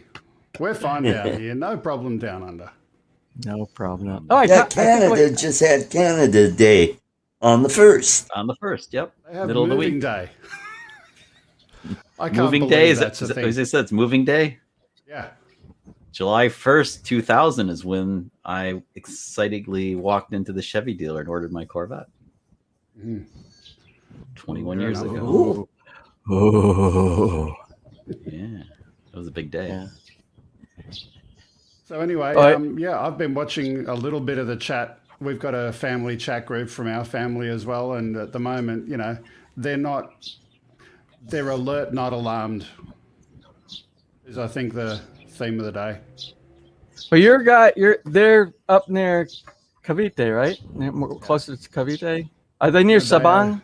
Sibang? Amadeo. How many clicks is that away from the volcano? It's about 10, I think, line of sight. 10. Is that right? Oh, Yeah. they're my goodness. Oh, they're in the danger zone then. Yeah, They're in I know. Yeah. That's so they're probably But the good that's news really is they're up. So the danger for them, I know. Well, the ash, not really. last time- Not if they're 10 kilometers away, and if they're elevated up like Tagaytay, it doesn't matter because you know who got the most damage the last time. As far as just the the way ash, the wind was blowing. but the wind was blowing north on that, and it went all the way to Manila. It went like 50 kilometers north up to Manila. So, but the main earthquake damage was actually to the west and to the south. San Nicolas, Lemery. Oh, the roads that were just separated and cracked and open. It was horrible over there. So if you can imagine the distance from Taal to Tagaytay, it's about not quite the same distance again, but a little bit less in the same direction. Well, so they must be 10 kilometers to the edge of the lake because the very closest point to the center of the volcano is where I'd launched a drone for that drone footage, and that was 11 kilometers to get. And that was a little peninsula over near Lemery and Agoncillo, right? I think it was Agoncillo that I could get the closest to that. But I was going to, Ness and I were talking yesterday, and we were seriously considering trying to drive over there, even maybe going to visit Rowena and Simon, since they're 11 kilometers from in Talisay to where the volcano is, and launching from the top of their house. but they're starting to lock down all the roads because they're doing the evacuations in a lot of the places out there, and they're right now it's a caution as they have warnings going up. It says we don't want it. They're not mandating in a lot of the places, but they're saying please do not go inside this area because they're doing the mandatory evacuations and stuff like that, and they don't want anybody to interfere with that. Because if you look after I did that video in February of 2020, everybody jumped on the bandwagon, and there's like thousands of Taal volcano videos out there right now. If you just type in Taal volcano on YouTube, you see there's well, maybe not thousands, but hundreds of people trying to get that video, that master shot. So you can get master shots with your Air 2S now. Well, I could, yeah. Like I said, right now, Talisai is not under any mandatory roadblocks or anything like that. So you can see Talisai. You can see it. It's actually marked in white on your map right there, and So that's where just briefly, I'll measure Talisai in a second, but if you have a look, Amadeo to the center is 18 kilometers, or Amadeo to, let's go from there to the lake, is about 10 kilometers. So anyway, if you look at that on the left side, you see the volcano, and then you see the lake, and then the actual mainland on the left side. The peninsula in the center that sticks out, that's the closest to the center of the volcano. That's where I launched from on that video that I did in February 2020. Yeah, right there. Yep. So that's 4.2 Ks to the crater lake. So I was able to go right into the center of it with everything boiling, all the boiling, and wow. It was pretty amazing footage for that one. And we did the interview. There's actually a family that lives right there where I launched at. They work for a company that does fishing or something like that. We interviewed them. They didn't speak English, but my wife did all the talking, and we put a translation on that video. And there's 19 kilometers from Lipa to the crater. Yeah, and we're 21. We're 21 from our house. Right here. Yeah. Anyway, there you go. And yours, Some and your pretty family, pictures. what's the show there for your family? That's 18. 18. So about as far as we are right here. Very close to what we are right here. Yeah. Well, James, I was saying you can use the master shots feature. It was a metaphor kind of, but not really. Anyway, you should do a master shots shot with the Air 2S near the volcano. Let the drone do its thing and get all the shots for you, and then bring it back and see what it does. That's right. That's right. Yeah, it'll do that whole shebang. Yeah. DJI magical mystical shebang. Bill, James lives in Lipa City. Lipa City, yeah. Yeah, that's what I had up a moment ago. Yeah. And Greg's wife's family lives in Amadeo. Dale. Daylight come and we want Daylight comes and Anyway, I got the flight Working for sword you, out. Art. Not only do we have Jurassic Park lemons here, I think we have your whole flies. screen. I think we have some flies around here that they're like about this big. I thought you had a solar eclipse, man. It went totally dark. Was this the fly in front of the camera lens? I'm telling you. Some of these flies around here, they have the big H landing strip for them to actually land in places. Are they bigger than my Mini? Pretty close. Holy crap! How big are the centipedes over there, James? They're pretty big. But Well, I don't see them that often. Not that often with the centipedes. Every now and then. The biggest problem that I have now, since we put the swimming pool in, are frogs. The frogs they love my swimming pool. Well, you know why they like it? Because it's knee deep.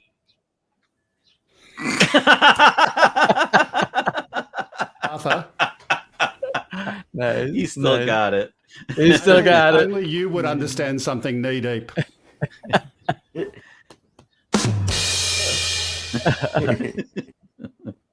Without a net. Oh, I was cooking waffles this morning, and that answers your question, Chuck. It's really always waffle Sunday. I mean, I took a chance. I figured the law of averages. I was bound to get it right one of these No, days. the only time we do pancakes, really, the only time we do pancakes is if. But really, there's really no reason why we would do pancakes. But it's always waffle Sunday around here. I don't remember why we did. Oh, we did pancakes because it was a different. We didn't have the correct recipe. That's why we did the pancakes. At one time, you heard us do the pancakes. We're doing pancakes this week on vacation. We were at this place called New Hope Mills last Saturday, a week ago in Auburn, and they've been doing that stuff forever. So we have our pancake mix ready to go. Now, I shouldn't ask this question because every time you guys talk about any new product or something, I just feel so compelled to go out there and get something because I probably would have never got the air to us without you guys talking about over and over and over and over again. So I got that. But I heard you talking. Yeah, those. Yeah, what I didn't. I was in the middle of cooking, and we have our nieces here staying with us, and so we were in conversation. I missed what is that? Power bank. This is it's called a power bank. It's solar, and both of these have USB ports where you could charge your phone, you could charge your camera.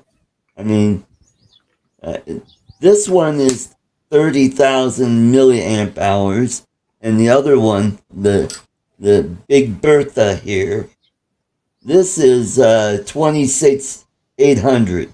And the thing about this, Solar. you could charge an Apple phone. Well, you can charge. Okay, you need to clarify yourself. You can charge the Apple phone 8 and above. Wirelessly. There you go. That's right. We discussed the inefficiencies of using that. Yeah, because I bought, and the reason I just learned about that is because I just bought Yeah. the Apple. I fell for the hype, and but I am enjoying the health feature. I've been checking. It's a motivational. I got to tell you, last night we were sitting out watching TV, and this thing vibrates on my arm, and I heard a little tiny. Call the doctor. It's like you need get off your lazy ass and stand up for 1 minute, and then you can sit back down. And that's what it did. And that's what I did. Fitbit does and that too. And then it has one of those kind of things where I don't know. You can't. Well, if I turned it around, my arm can't get all the way. But if you go like this, does yours light up? You know, like if you just flip your wrist. It's like you say, no, mine is on all the time. It stays on. It never goes off. This is a new feature of the Series 6. Oh, maybe battery faster. Nice. No, it doesn't. It actually doesn't. It's still from the older series. It's still 18 hours. They changed something with the technology. OLED screen probably only uses the pixels that light up. Only use power. But it's got a refresh rate of like 1 second or something, if I remember correctly. Oh, is that what that's so it's saving power that way? That's clever. Yeah. So it stays on all the time. The screen is on all the time, but when you're not up looking at it, oh wait a minute, it's doing this Siri thing. Stop. No, stop. I hate Siri. Between the A word and the S word. I know. Oh, if I started my own one. Nice. I heard you did. I still haven't figured everything. Oh, stop it. You did it again. I still haven't figured out everything on here. But what that motivational factor to make you get up front if you've been sitting down for too long or do a little bit of mini exercise, it has a little. It challenges you. There's three little weird. Used to ignoring that later on because if it's doing it all the time every day, you'll just ignore it eventually. Trust me. But when I guarantee you, once I start do my projects out, when I'm working out here, it will never say that because I'm just burning so many calories and doing so much. But on a day like yesterday, it rained all day long, and I was restricted to being inside the house most of the day inside there. So what did we? And it was Sunday. No, today's Sunday. It was Saturday. it was sad. Oh, it was pizza day for us. So for pizza day, we sit around and we watch We watch a lot of movies. So we watched a lot of movies yesterday. So I was really lazy, and this thing kept saying, "You're lazy. You need to get up and do things." So. Well, and But this one has, both of these have lights on the end where, for emergency, you just press it and like the big one will start flashing SOS. Just hold it up again. Sideways. It looks like a car. It looks like there's nothing in it. It looks very transparent. Yeah. Yeah, I love the way he does that with his blue screen or green screen. Well, I could see that coming handy here. Not that we get brownouts regularly here, but I had to say that very lightly, because if you say it too loud, we'll have a brownout here. Yeah. That would never happen in the Philippines. I got to get my generator fixed. I got to get that generator fixed. Yeah, Lori and I scared him away from the neighborhood now. Others have outages, but now we don't. We scared him This away. has the USB-C in the middle and the USB-C. Is that your generator there going now? No, I think that's Art. Or is that you, Greg? Are you doing that? It's me. Pedal faster, Barney. I don't know, Greg. Did you see? I think I shared it with Art the last time. I got a big hole. There's a hole in the crankcase this big. Yeah, I was wondering. I was wondering where all the oil came out of my generator. I saw it splattered all over the floor underneath the generator. I was wondering, and when I took it all apart, I found out very quickly when I could see the piston and the crankshaft through a big hole in the side of the engine. So that'll kind of affect compression now, won't it? Yeah. And I still can't find. We bought it at Wilcon, and the Wilcon people promised me they were going to send somebody out here. I need an engine replacement. That's okay. Leave the rest of the components, the rotor and the stator. Replace the engine, but I can't get. I'm willing to pay for it. I'm willing to pay for the guy to come down here, bring a brand new engine, replace the engine, give them the generator, have them replace it at their facility up in minute. I'm willing to do this. This is the problem you see in the Philippines. You can't get unless you call every day, every single day. You can't get anybody to come and do anything. It's such an issue around here. So, wow. If they'd send me the engine, if I knew where to buy the engine, I'd replace it myself. So. Well, anyway, I'm going to be doing a review on these. I'm going to give away one of these. Nice. Well, what I bought that's very similar to that, but it's I bought one of these inverters, and the inverter connect. Normally, you would use it inside your car. You would plug it in. It has two types of adapter. It has one that you can do clamps that go onto the top of battery post, and it has one that has a cigarette lighter that'll hook into your cigarette lighter inside your car, and it inverts your power from 12 volts to 240 volts. You can do a regular, but it's very low amperage. It would be something maybe for a laptop or something, or you need to do charging. But it also has several USB connectors on there, and you can do what you're doing with that right there. So what I did is I have two batteries. I pulled the old battery out of the Toyota truck, the Hilux, that was bad, and I took the battery out of the generator, which is bad. And I had two batteries, but both of the batteries in both of those devices are bad. So I can get maybe 1 hour's worth of life out of each one to do it. Like if my wife needs emergency, because she teaches online, if she needs to connect to her little portable Wi-Fi device, she can do that. But I really need to have some type of a solution, a better solution than what we have right now. Those are good. Those are really handy. Oh, and I charge up my GoPro cameras with this, and works great. My cell phone. Gotta have portable power. Yep. Gotta have it. Then when I'm out fishing, I'll be taking one of these with me, and then if one of the GoPro batteries gets way down, I could just bring an extra cable and then just plug it right into it. The Mini 2 charger works as a battery bank, as a power bank. If you have a Mini 2, you can plug a cable into it, use the batteries to juice something else. You can use a Phantom 4 Pro controller as a battery bank. Very cool. Yeah. Charges an iPhone off it. Yeah. Oh, I do have something I wanted to bring up. This is Greg. I know Greg, Chuck. You have the Air, No, not the Air 2. You have the Mavic 2, right? Mavic. I have the Mavic 2 Pro and the Mavic 2 Pro and the Mavic 2 Zoom. And do they have the same battery as the Air 2S? Because the Air 2S battery uses the same battery as one of the previous DJI. Air 2 and Air 2S share batteries. Yeah.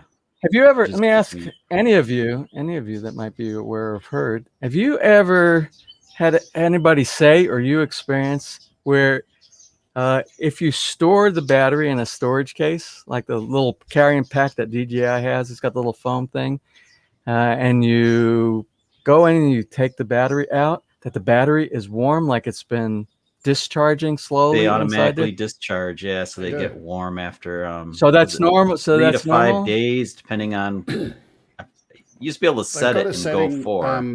Yeah, you could set it and go for, but I think they reduced it. They wanted the batteries to cycle more rapidly.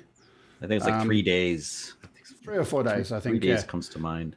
So think of this, you got a big resistor in there and all of a sudden you get to 3 days and the battery says, well, he should have flown by now. He's probably not going to fly soon. Let's decharge to, and I can't remember the level. I think it's like 60% 65% or something. Yeah, Greg, right around there, just to make it more. If you pick up the battery straight after that, it's going to feel a warm. bit toasty. Mm-hmm. That's what's happening then. I'm glad you had an explanation for that, because I noticed that. And I thought to myself, it must be normal because it happened on both. I have 2 batteries. I have the one that came with it, and I bought an extra battery inside there. And they were both. I put them because I was expecting to fly it the very next day, but we had bad weather. So I charged them both up the day before. And the next day, it went from the 4 lights on there to they were like both on 3 lights, and they were both warm when I pulled them out. And I'm like, oh, this is getting warm inside here like this? Oh, that didn't seem normal to me. Okay. Since we're talking tech, I'm going to ask viewers of your show. I hope you don't mind if I hijack your show. No, go ahead, Greg. I'm going to share something on the screen, something I bought on eBay recently. And here's the question. Do people think this is fake or real? Question 1, is it a negative ion generator thingamadoodah? And does that stuff, do people think it really helps with the disinfection from viral stuff?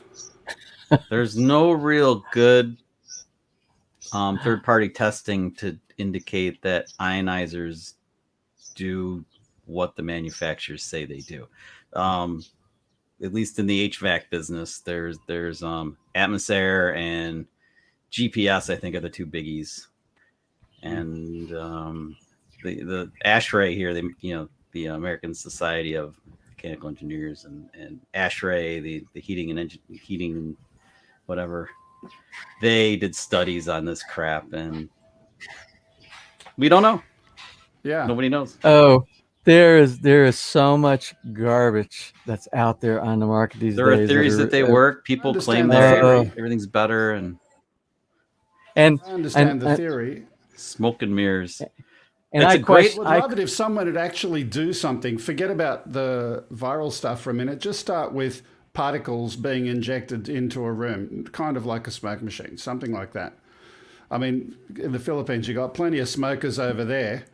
If you could measure the particles in the air in 2 rooms, one with one of these things and one without, that'd be interesting to look at. And then the question is, are the airborne particles from viral things, are they small enough to do the same thing? Anyway, well, it'd be really cool if it worked, because there's a lot of air conditioning and heating equipment out there that people are relying on heavy filtration to arrest this stuff. And if you had something like that, a device like that, if it really worked and just ionized the airstream in the machine, you don't have to have thick filters and have all that all that extra resistance, make the fan work harder. Instead, you just have this little device just spitting out ions. So it's really, Chuck, if it arrests them, does it give them their Miranda rights? Their Miranda? No. They have... This much I can say. He's on a roll tonight. Art's on a roll. I used to do a lot of traveling, and I know that occasionally there was only one room left in a hotel, and all of a sudden I'm in that room and it's a smoking room. And I've seen them say, look, to get rid of the smoky smell, we'll put this thing in your room, don't touch it, and it does clear up. Does it clear up faster? I don't know. Well, Yeah, there let are me devices just say, that are purifiers that will filtrate the air, several times. This is an not a hour. purifier. This is just a box in the middle of the room.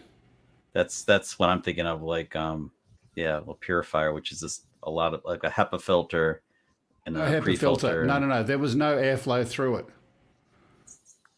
Oh, okay. Yeah. That I haven't seen. just don't show that to my wife, because my wife Ness, no matter what she sees on an advertisement for anything, it's like, oh, that is the coolest thing. I gotta have it. Case in point, you see this little device. So you see this little device right here. Looks like Lazada dropped this.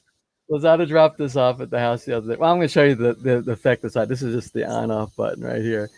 Well, she said, "Oh, I got something that's going to kill any coronavirus that's on any surface around here." So you see this on this side over here? UV light. Is it? Yeah. So the concept is, if you have a doorknob, you take this and you scan it around the doorknob. It'll take longer than that, but it will work. But it takes longer than you think. Yeah, and the practicality of somebody using some, of course, UV will kill almost anything. It does. It breaks it down, but it takes time. But I'm not sure that this little thing is going to get into every crack and crevice and the practicality. The thing has to do with practicality, But I'm saying, don't show any of these. Don't show any of these things to her, 'cause she's like, boom! I gotta have it. UV does work. It's proven to work. But it takes exposure time. Takes exposure time, and that's right, ladies and gentlemen. We've got a surefire corona killer, and make sure you get one today. Show it to Ness. She's going to go and pick it up. Nice. And UV, I'm a big fan. I'm a big fan of UV because I employ UV in our koi pond back in the U.S. Mm-hmm. And if I could figure out a inexpensive way to put it inside our swimming pool here, I would also put it in the swimming pool. And a lot of swimming pools, they do that. They add that. It's a UV filter inside there. And you have to have very slow flow going through there. Right. Give the time to expose. Yeah. So it's proven. It's proven that it will do what it says it will do. But this little device right here is just impractical and stuff like that. It's a money grab. It's a money grab. Yeah. It's cute though. But, it's cute. It's fun for the whole family. But I got to give her credit. She's trying to keep us safe here. Anything that she does is try to keep us safe. Work on your tan. Maybe use the light in your teeth. If you get like the UV teeth lightener, you can hold it up. And I would bet this only cost maybe just a couple hundred pesos. Hey Ness, what did you pay for this? A couple hundred pesos, maybe. Yeah. She said she forgot. She said maybe a couple hundred, so maybe something like that. So, anyway, don't show anything like that. Don't show anything like that to my wife, please. Yeah. She bought that. She bought the in the U.S. we have the iRobot. The iRobot. Yeah, Roomba. Everybody has How many a of those? Roomba. You bought one or two of those here. How many of those you bought? Here. Okay. Well, she bought the Chinese version of the iRoomba. It looks identically to the same, but it's not. It's not. Probably an iWoomba. Roomba. I love our Roomba is pretty cool. I mean, it's just for the Roomba, and it lasts its thing for just the big chunks. That's all it's good for. It doesn't do that Gerard's got a good one. Yeah, KTEL Records. Yeah. Blast from the Hey, look, it's a Popeel Pocket Fisherman. And if you buy it right now, we'll send you a second one for only shipping and handling. And it makes the perfect Christmas gift. And that's not all. You get the potato French fryer. All you have to do is put your potato in there. Food dehydrator. There you go. And if you buy it in the next 2 hours, we'll send you a Jurassic Park lemon. As a Ooh, complimentary gift. that's gonna break the free Don't peeler. forget the free steak knives. Ginsu knives. Gotta have Ginsu Ginsu knives. knives. Gotta have those. Because you gotta cut Yeah. those tin cans in half. I mean, Um, Those jokes are very cutting. we're talking about cutting edge technology here. cutting edge. Yeah, triple blade technology. Anyway, So, James, did you see my girlfriend's little piggies? Yeah, I did, and I sent you an email back on it, and I said I could see the resemblance in one of those pigs to my favorite YouTube host here. The pigs. When was the last time you were in the Philippines? Oh, God. Pigs, It's 3 different 4.5 years ago.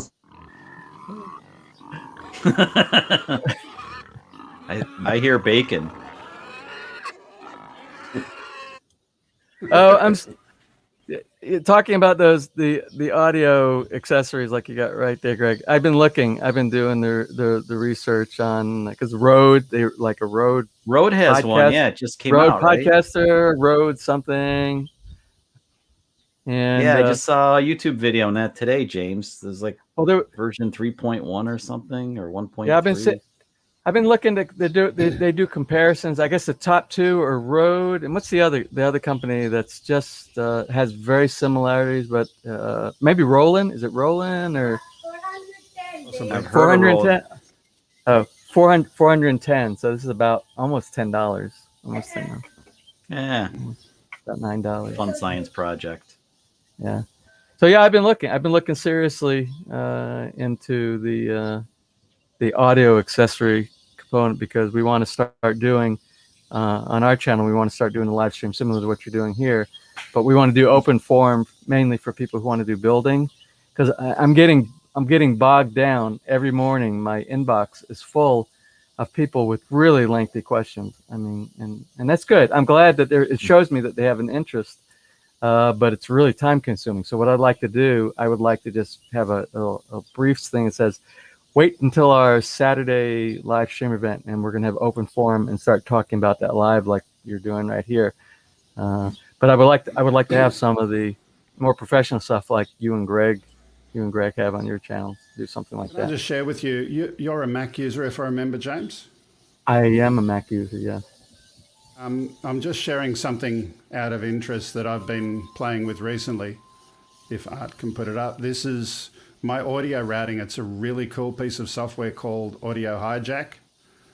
So my mic's coming in at the top. The second one is the input from my soundboard and various other things. It's got some noise gates, some audio ducking, some metering, and then output Whack. into something else. Yeah. It's really good. I've actually, not this company, I use, and I can't remember, it's been quite, because I needed something at one time to be able to capture any audio from different areas, mainly live that was on my screen. And I don't think it was for StreamYard. It was for the first, what's that real popular forum that came out OBS? before? OBS, and I couldn't capture some sound, so I got something just like what you showed right there. Did you get? And that's where you. I don't remember. That doesn't sound like the name either, but it does. It has a screen exactly like you have right there, and you have to go into your audio properties and you add another. It's software that goes inside there, but it looks like a device. It looks like you're adding a hardware device, but it's all software driven. And it does exactly what you had right there. But I got worried. When I installed it because sometimes when you start going in and you start messing with your drivers in your system, it doesn't matter whether it's a Mac or Windows. Sometimes it corrupts some stuff inside there, and things start getting weird. So I can tell you, I've played with all of the stuff for Mac, and I used to use Dante Via. It was, I thought at the time, the best, but the problem is they haven't been updating it and keeping it up to date. So as you keep going in with later and later versions of OS X, it was a problem. This one it's definitely well maintained, and you don't have driver issues. And if you do, you can very easily turn it off and disable it. It's not just that program either. They've got a suite of programs and specifically targeted at people who podcast and broadcast. So there's this one called Audio Hijack, and the other one's called Loopback for doing various audio routing inside your system. It might have been Loopback. It might have been that one. That sounds familiar. Loopback, same people, and yeah. add this one to it. So this one, you know, I wasn't using this until yesterday. Yesterday was the first time I used it, and for the first time, if I've got a video playing or something and I'm talking over the top of it, adding that audio ducking really helps a lot, just to give me some voice clarity over the top. James, in the private chat, I shared it's the Rodecaster Pro. That's the thing I saw a little YouTube video on earlier. Roadcast, yeah, that's what I looked at. The Roadcast. Yeah, that's a spendy little bugger. Yeah. And still, man, it's not on the App Store, but I'll post a link if I can. There you go. But Greg, for what you're using, like what you're using here when you're doing your effects, that's a hardware device you're using. That's not not your. Yeah. But you know, the hardware device is only a small part of it because, you know, I had the hardware device, but it was still, I wasn't happy. But as soon as I started doing this mixing and audio ducking with this thing, it just sounded so much better. It's still not, I've still got a little bit more tweaking to go, but it'll get there. Yeah. Well, I look forward to the day that I can set up kind of like you guys do, but you guys have a static place most of the time that you do any of your streaming. You're even though you have the different backdrops that you have, the green screens and all, you're in the same place, so you can set up all your hardware. I'm like mobile on the go. One day I'm right here, one day I'm on the lanai over there, day I'm by the swimming pool. Until I get that office set up, I'm not really going to invest in a lot of these really neat toys like you guys do. Until I get that set up, then I'll leave everything in one place and have my own little studio. I don't know that cool bar in the house. At the bar, the tiki bar. Yeah, sometimes cool as a studio, kind of like a dual purpose. I leave actually that's where I leave the mic. The mic stays at when I get done here. I'll put it back down. It has the arm, the boom arm, with the little connector on the bottom, and I leave it on the corner of the bar down there because that's like we do Zoom conferences and we do Zoom, and it's mainly Zoom we use these days. That seems to be the most popular conferencing software for the Rotary Club and for the Homeowners Association and things like that. So that's normally where I do all of my conferencing down there. But for your show, I like coming in the outdoor. I like in nature out here. I think that's a better backdrop. Yep, it's relaxing. And we get all the nice birdie sounds too. Yeah, you get the birdie sounds, and sometimes I have a big fly occasionally. The Jurassic Park fly comes by. Yeah, but we're having the birdie sound, audio ducking. I don't know what's going on. We have this bird. It's I don't know the name of it because it's definitely not a bird we have in the U.S. The closest thing that I could probably say it looks like to the U.S. is like a mockingbird in the U.S., but it's white and black, pure white and black. And there's more than one that's here. And for the past month, every day, all morning long, on where we have the tall ceiling, the cathedral ceiling inside the great room at the very top, we have one of those arch windows up inside there, and we have the arch window on the lanai directly above us, above the sunroom right here. They all morning long, from as soon as the sun comes up till even right now, they're dive bombing the window. I don't know if it's the reflection they see of themselves or if there's insects crawling on the window. And you could see, because the windows are horrible right now, the splatter of like bird spit all over both of the windows up there. And I don't know what to do to get them to stop doing that. But they're doing it. Well, get some googly eyes. Kill them. And stick them on the window. Googly eye, maybe. Ken Hair and eyes. Or put a picture of put a picture of myself up there. And There you go. They'll like the scarecrow. I'd be afraid of you too. That's what I'm saying. Or There get is a another solution. picture of a cat. Exactly. There. Yeah. Yep, that takes care of them. Yeah. About that. Or you could be like Jessica from Iguana Solutions. Get out your air gun and Yeah. there you go. Yeah. But then I'd probably crack my window or something like that. Well, you gotta angle it so you're not. Pretty loud when they Shooting hit, at isn't one. it? When they hit the window, it's pretty loud. It is loud. Well, you can Oh. hear them, and they flood. Well, you Yeah. can sit there. And it's happened so often. It's like they hit it, flutter, You hear flutter, back off. So, Hit it, flutter around, and then go back. You can see them. It's over and over. It's Are continuously. they all- territorial? Are yeah, they they're- territorial. they- So they see they the see other another reflection. bird and they think it's I think somebody so. that's Well, Yeah. I brought territory. it up. I brought it up on the last episode like 3 weeks ago because you took a week Right. off, or 2 weeks ago, 3 weeks ago, and that was that bird that has all the blue color or green color. I can't remember the color. The very beautiful bird with the beak that's like this long in the front. It's indigenous to this part of the world, and that one, and there's two of them. I'm sure it's a male and a female, and they sit up on the power line by the street in front of our house, and then boom, it's like they hit it and they do it.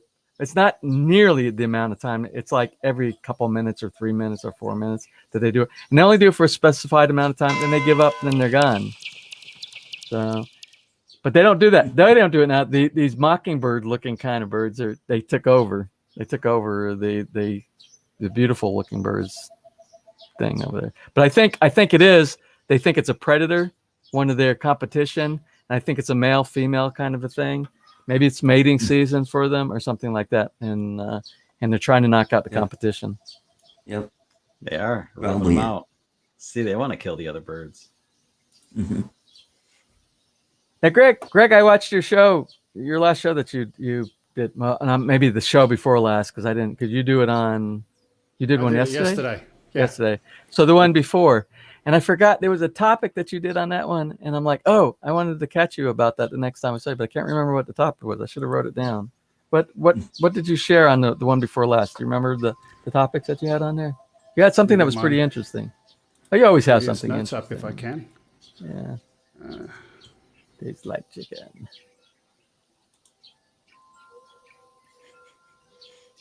Everything tastes like chicken. You know, Greg does a professional broadcast when he has notes that he keeps from his broadcast. Yeah. Art, show me your notes. Well, speaking of notes, we got to plug Shelby Voles That's right. channel. That guy's got a cool channel. He You does watching him build today? FPV wings, Yeah, fixed wing. fixed wings, not airplanes. They're like just a wing with a Prop on the propeller ass on it. Yeah, they go fast too. He was Yep. he was messing around with his today. He put talking about the new servos and new prop on the back, and Yeah. That's They had cool. this new battery that was just like too powerful because the engine would go. Did you hear? I thought I was gonna throw a rod at, the equivalent of an electric motor throwing, really fry itself. Like, Yeah, Well, watch it start smoking. I got to tell you one thing that I'm the most impressed I am about the Air 2S is the Air 2S is so much quieter than the Phantom 4 Pro. Yeah, The Phantom 4 Pro, you can hear it from so far. When it's From in the other space. subdivision and it's coming back to you over here. You don't really hear the Air 2 until, it can be directly above you and you don't hear it until it's down to a certain altitude. It's very, very quiet. yeah, it's nice. Get the original Mavic Air. That sounds like a nest of hornets. Angry Right bees above. nest. Yeah, it was really So James, if you want to have a look at what we did, just go to the description for the video. So I've got all the sources in there. You can have a look at what they were. Hello, Jalen. Yeah, I will. I'll take a look at that. Maybe we'll talk about it the next time. Something else. I guessed when I was talking about the Raspberry Pi stuff. Yeah, maybe that's what it was. Maybe that's what it was. Yeah, but what I wanted to get into about the Air using the DJI Fly app. Again, I'm just learning. Remember, I told you I couldn't get it to. I couldn't see the map. I couldn't see my arrow. I couldn't see where I was flying for a return. I had to do everything basically like FPV. I had to see where I was going to. And then I read the instructions a little bit more, or I watched some YouTube videos. And I guess what you have to do using the DJI, I think that's the difference between the DJI Fly and the DJI Go app. DJI Fly, you actually, wherever you want to fly, you need to pre-load up map coordinates and maps inside there before you actually go to that. It doesn't do it if you're away from your Wi-Fi, it doesn't load that stuff up inside there. So you're flying to a blank map. So what you have to do. Can I just ask which drone is this you're flying with? Did you say the Air 2S? The Air 2S and using what type of protocol does the Air 2S use? Yeah, it's the. It's the Fly app. OcuSync or is it Wi-Fi? I can't remember. It's OcuSync. OcuSync 3. Yeah. Okay, so that doesn't make sense. Yeah, it doesn't have, because there are no maps inside there. So what I followed the instructions of somebody else that showed it on YouTube, and you have to literally here where I'm hooked up to my Wi-Fi. You have to be hooked up to Wi-Fi. I know why. And then you have to download it because it's downloading Google Maps and it stores it inside there. Why? Would you like to know? Well, if it will fix my problem, yeah, of course I would. It's my fault. Oh, you did it? You hacked into... I took away your maps, and I'll tell you why.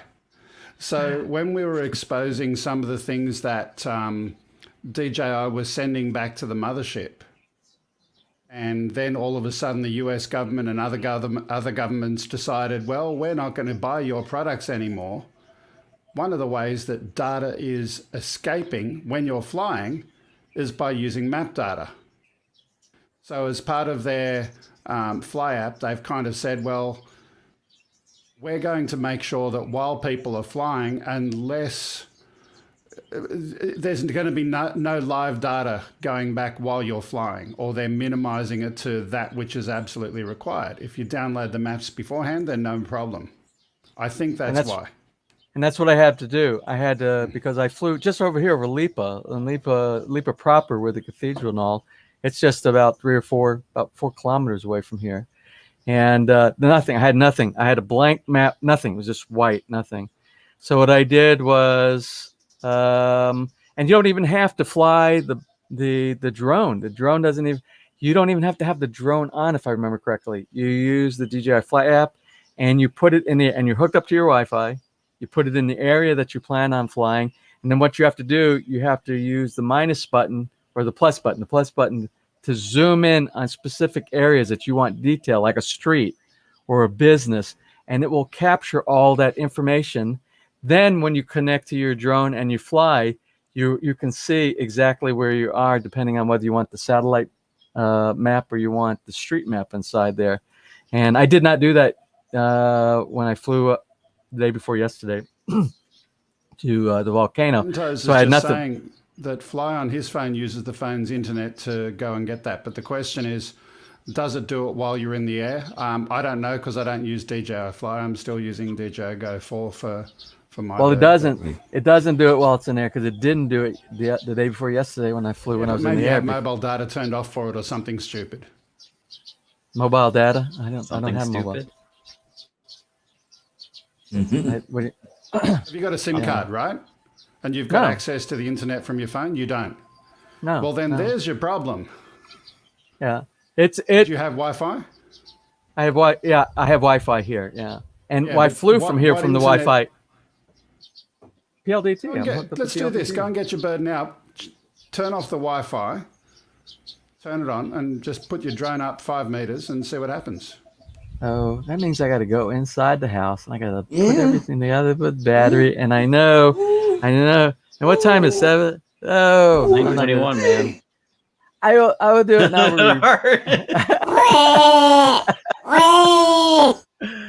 I will do that. I will do that, and I'll report back what my findings on that at a later date. You said you don't have mobile data on your phone, so if you don't have a SIM card, Oh, I do on my phone, but not on my iPad. Yeah, on my okay, iPad. so you're flying with your iPad. With the And iPad, is your yeah, the iPad iPad connected to your phone? No, it's connected to my Wi-Fi. Okay. Where you were flying, did you have Wi-Fi? I did right here. I flew from right here. You flew from here. You were connected via Wi-Fi to your home internet. Yeah. And it wasn't loading it dynamically. And it didn't load. It loaded no maps other than the maps that I already have for this very local. That's very close to the house right here in downtown Lipa. But going out of that zone, going towards Taal, it had no maps were loaded, and it wasn't loading maps as I was flying.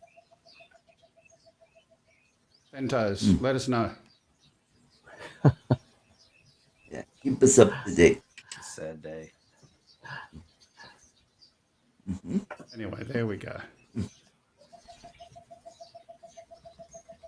So did you like the Did I Raspberry Pi? show you flight what I got controller? in the mail? Oh, here we go. Ooh. Is that a license plate? Yeah, I got this from one of my subscribers. Oh, that is so cool. Yeah, Thunderbird 6. Okay, Glenn well, Dawson. Bird, what's the go? I mean, I need a Osby drone plate. Nice. So I got a question for you, and maybe a lot of people know this. Maybe a lot of people have never even thought about the question. On ArtCo Drone Solution, specifically ArtCo, is Co for Colorado? Is it for company? What is the CO for? What is Well, that? it could be either Colorado, but originally it's like company. Company. Is that what that's for? Yep. Well, the Colorado I'm is cute. company. That's actually really cute. Inquiring minds want to know. I'm sure there were a lot of people that had that question in their mind. We're afraid to ask. Are afraid to ask. Afraid to ask. And plus, it's easy to remember, and and that it'll show up first in the search engine because it's alphabetical. Well, what's kind of cool. Drone.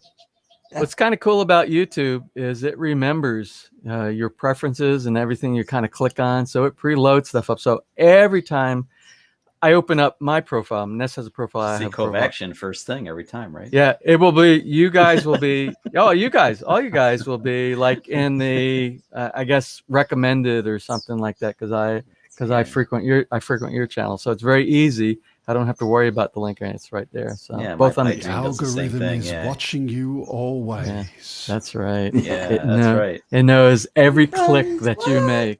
When James was Google doing knows all. the iWatch thing a few days ago, I was like, there it was. Oh, look, James got a wearable and got 1 billion views. What the hell? What am I doing wrong? I actually didn't get. I don't think I got that many views. I'm kidding, but it was on yeah, iWatch. it's Yeah. cool though. I'm glad you did it though. It's cool. Remember we talked about what drives views, what drives how many Weirdness. people. Weirdness. It's weird. It is really. It's almost is inexplicable. because I spend so much time on my product reviews.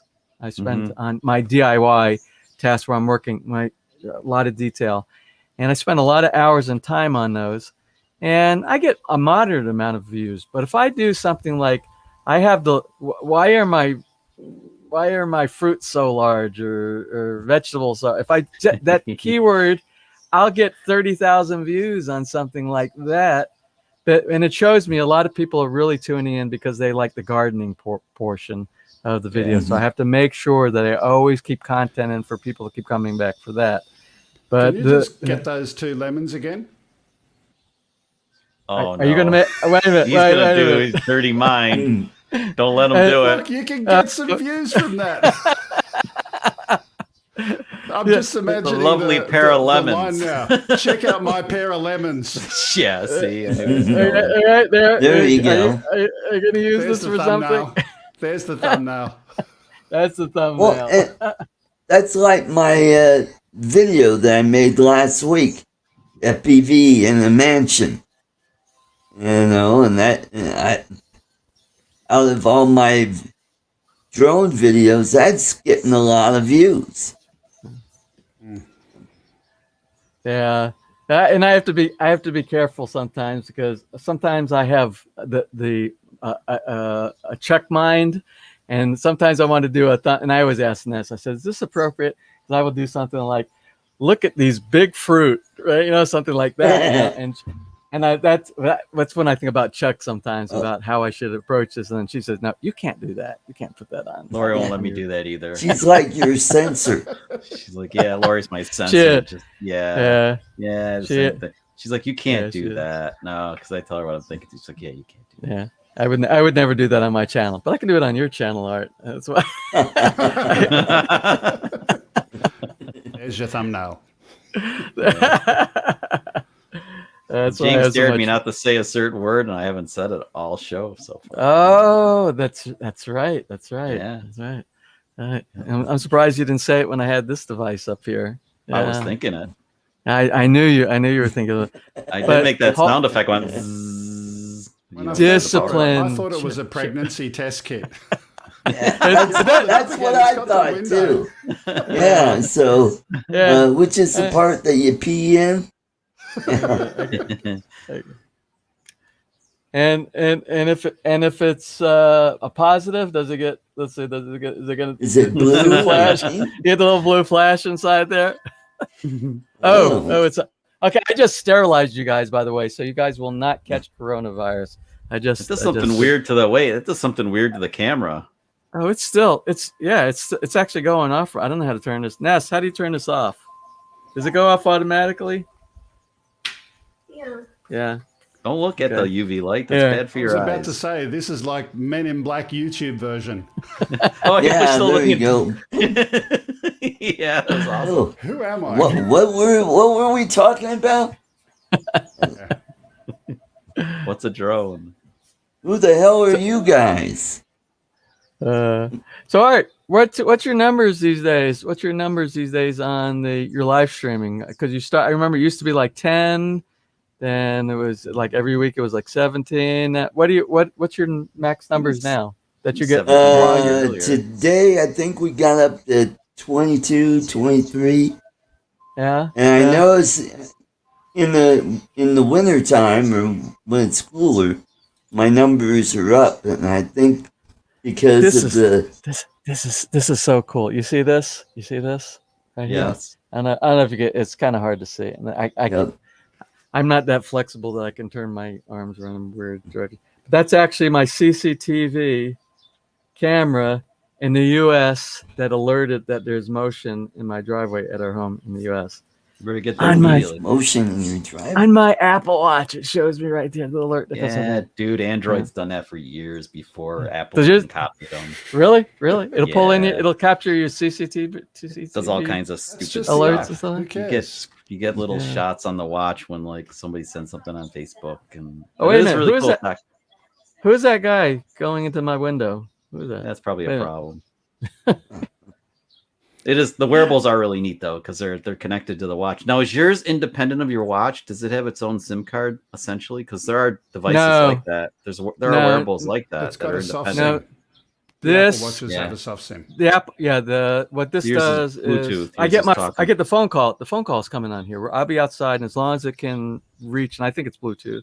Yeah, like Dick Tracy. No. So the newer versions of the Apple Watch have a soft SIM card. So you can actually, even if you don't have an iPhone, you can make phone calls from your watch. That's what I was wondering. I can make I can make phone calls here, but there's no SIM here. It connects. I have to have my iPhone somewhere in the area. You can, if you wish, and if your local mobile carrier, PLDT, and I don't think they're that advanced, they do have soft SIM services, certainly in Australia. Oh, I have to correct something I said to you earlier, Greg, and I was not correct in my response to you, and it had to do with the iPad. My iPad does have a SIM inside. Okay. And so it does have a SIM, and the SIM, and this is something I'm not sure if everybody is aware of. I wasn't aware of, and I was very disappointed in Apple because of this. When I bought the iPad, I bought the iPad with the upgraded. It's Wi-Fi and cellular. My assumption was that when I bought cellular, that I could put a SIM chip inside my iPad, and I could run independent and make it act just like a phone. I could receive phone calls and data over my iPad. Now, the only way to receive phone calls on Apple's iPads is you have to connect to your cell phone. It basically is a relay from your iPhone to the. Oh, it's like a hotspot. What they don't tell you, There's two reasons for that. The mobile phone carriers actually make data SIMs, and they coerced, for lack of a better description, the manufacturers to not allow telephone calls on an iPad. Well, I researched it, and the actual answer to that is it's Apple.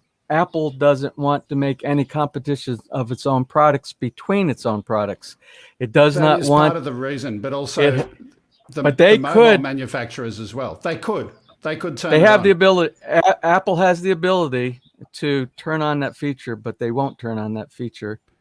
So, But and it has wait to a do. second. If I take the SIM card out of my iPad and put it in my iPhone, I can't make a phone call from my iPhone. I can't. I can. I did. I already did. Okay. I have. What I did was I have a problem. I'm cheap. Okay. I would like to say the word frugal. Let's use the word frugal instead of cheap. So what I do is I subscribe to prepaid loads for my telephone. It's very inexpensive. I spend probably less than the equivalent to $20 US for my monthly fee for data and phone calls. 'Cause I have very little use here in the Philippines. I need to talk with contractors every now and then, and some of my family, but very little time. So both of the biggest two main carriers in the Philippines are Smart and Globe. Smart is a daughter company of PLDT now. They merged. And since they have competition, you have an option if you want to talk between these different networks, these different subscription services. The only way to do that is you have to subscribe within your individual, whether it's Smart or Globe. You have to do something that's called unlimited network. All right.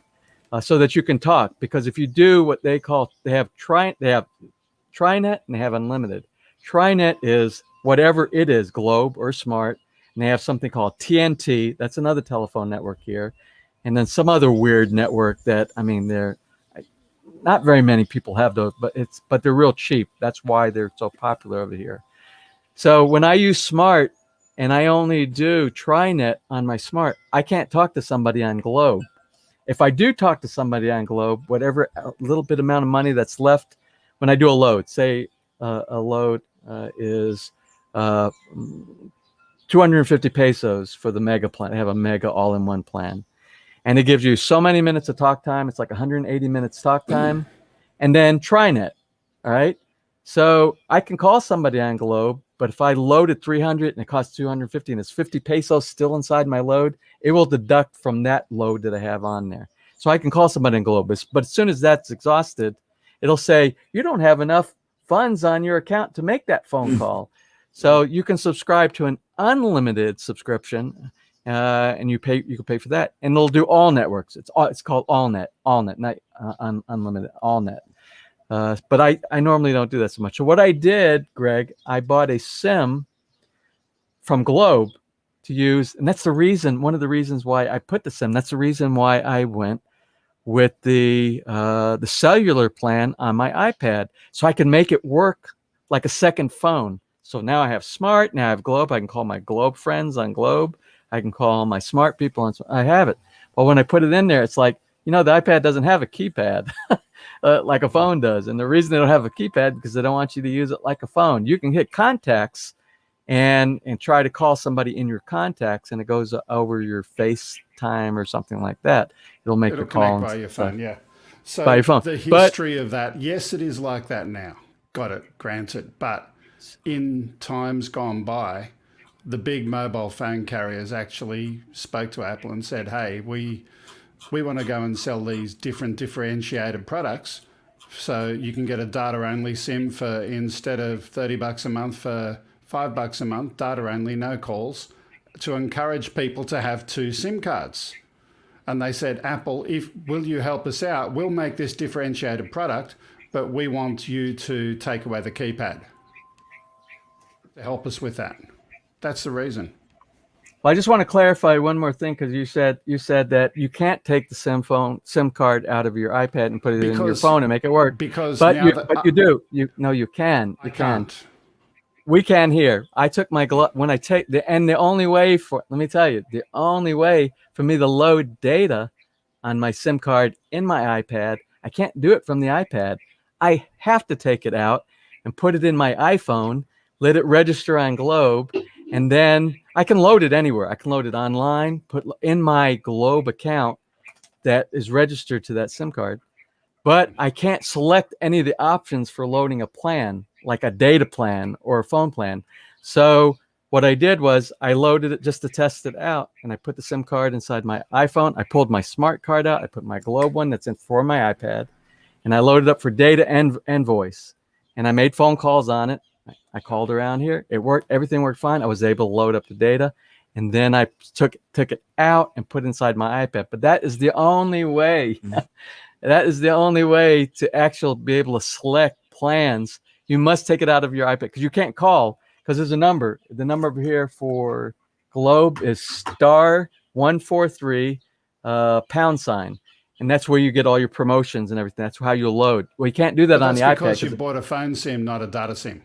It's a phone SIM. It's a phone SIM. Yeah, that's the point. It's a phone SIM. Right. It's a phone SIM. So I don't know if Globe sell data SIMs as well, but that SIM know. wasn't designed for that unit, Yeah. So what I can do, well, it doesn't matter. Even if it were a data SIM, I can't select *143 # to make the dial and connect into the Globe on my iPad to do that, because it says it doesn't allow you to do it. It doesn't recognize *. So with a data SIM, you have to have a regular. Yeah, you have to have. SIM, it works differently. It automatically will stay connected and filter you at the IP level and redirect your traffic to their website, where you can reload and change plans. So it works as a data SIM in an iPad. You don't have to have a phone keypad to change plans. Okay, I'm going to agree. Thank the Americans. I'm going to agree to. They're the ones who actually. Put it this way, I've worked as a telco engineer all my life, and I've seen a lot of this shit happening in the early days. That's why. And you wonder why July 4 is so popular in America.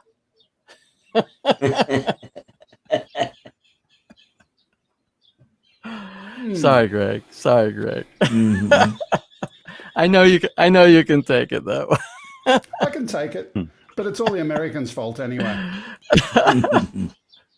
But anyway, that's the way. That's the only thing that I can. So what it gives me the capability of now is, if I'm in the mall and I carried my iPad, I can look at anything on data. I can look on websites if I need to go on website, but I can't make a phone call. But here's the caveat, that the workaround: if you have a program like Google Voice or Talkatone or any of those type of data voice applications, IP type stuff, the voice, and that's what I do. That's exactly how I get around it. But it's mainly for me calling. I can call from my iPad anywhere in the Philippines to anybody in the US, and it costs me $0, except for the data, how much data that I'm using on whatever my load was I did. Yeah, Stillman58 just said in chat the Globe sells a data-only SIM, and he's used it before on his iPad mini. So, yeah. Using a phone SIM in something that isn't a phone, not designed to work that way, but it does work. But again, the reason it works is by luck. It's designed to have a data SIM, and with those, you can reload them without needing a keypad. Well, I gotta ask Gerard Steelman. I gotta ask him when he loaded the plan. Was he able to load the plan? Basically, for Globe, it's *143 #.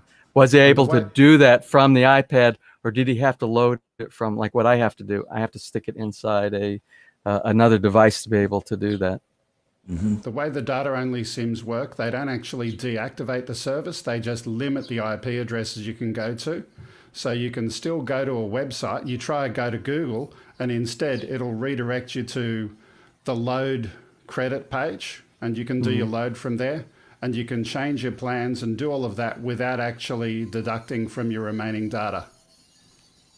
Now I know you can do that with what they sell here, and it's not called prepaid; it's called postpaid. Now, and it's a Prepaid as postpaid well. plan. Prepaid And data it's a- SIM, yeah. And that's what, when I went to Globe, we went to Globe when we went, I believe it was last Saturday. We went to SM, and we went to the Globe shop, and for the postpaid, for the plans, those work inside there. But I said, I don't want the plan. And all they told me was, well, you can't do that here. They said, go to the lady that's in the little booth in the middle of the mall where she sells all the prepaid cards. And she said, go talk to the lady down there. They wouldn't sell me the Stillman prepaid. just said in the Philippines, no, he needs another device. In Australia, you don't. So obviously the configuration in the Philippines for data SIMs, they chose not to turn that service on. Yeah, And maybe. again, this is all the carriers. It's their choice. So that's been my experience. So I shared that.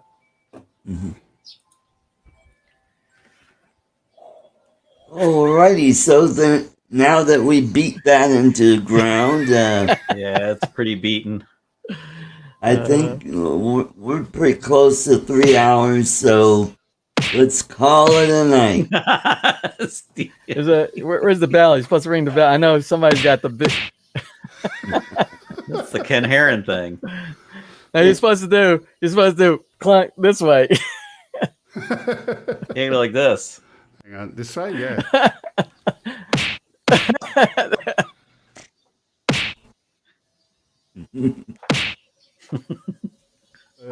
All right, guys. Well, thanks for coming to the show, and it was great having you, Greg and James, as always, and Chuck. You guys have a great holiday weekend, except for Greg. Except for But Greg. unfortunately, Greg is on lockdown. Oh. Just turn the light off.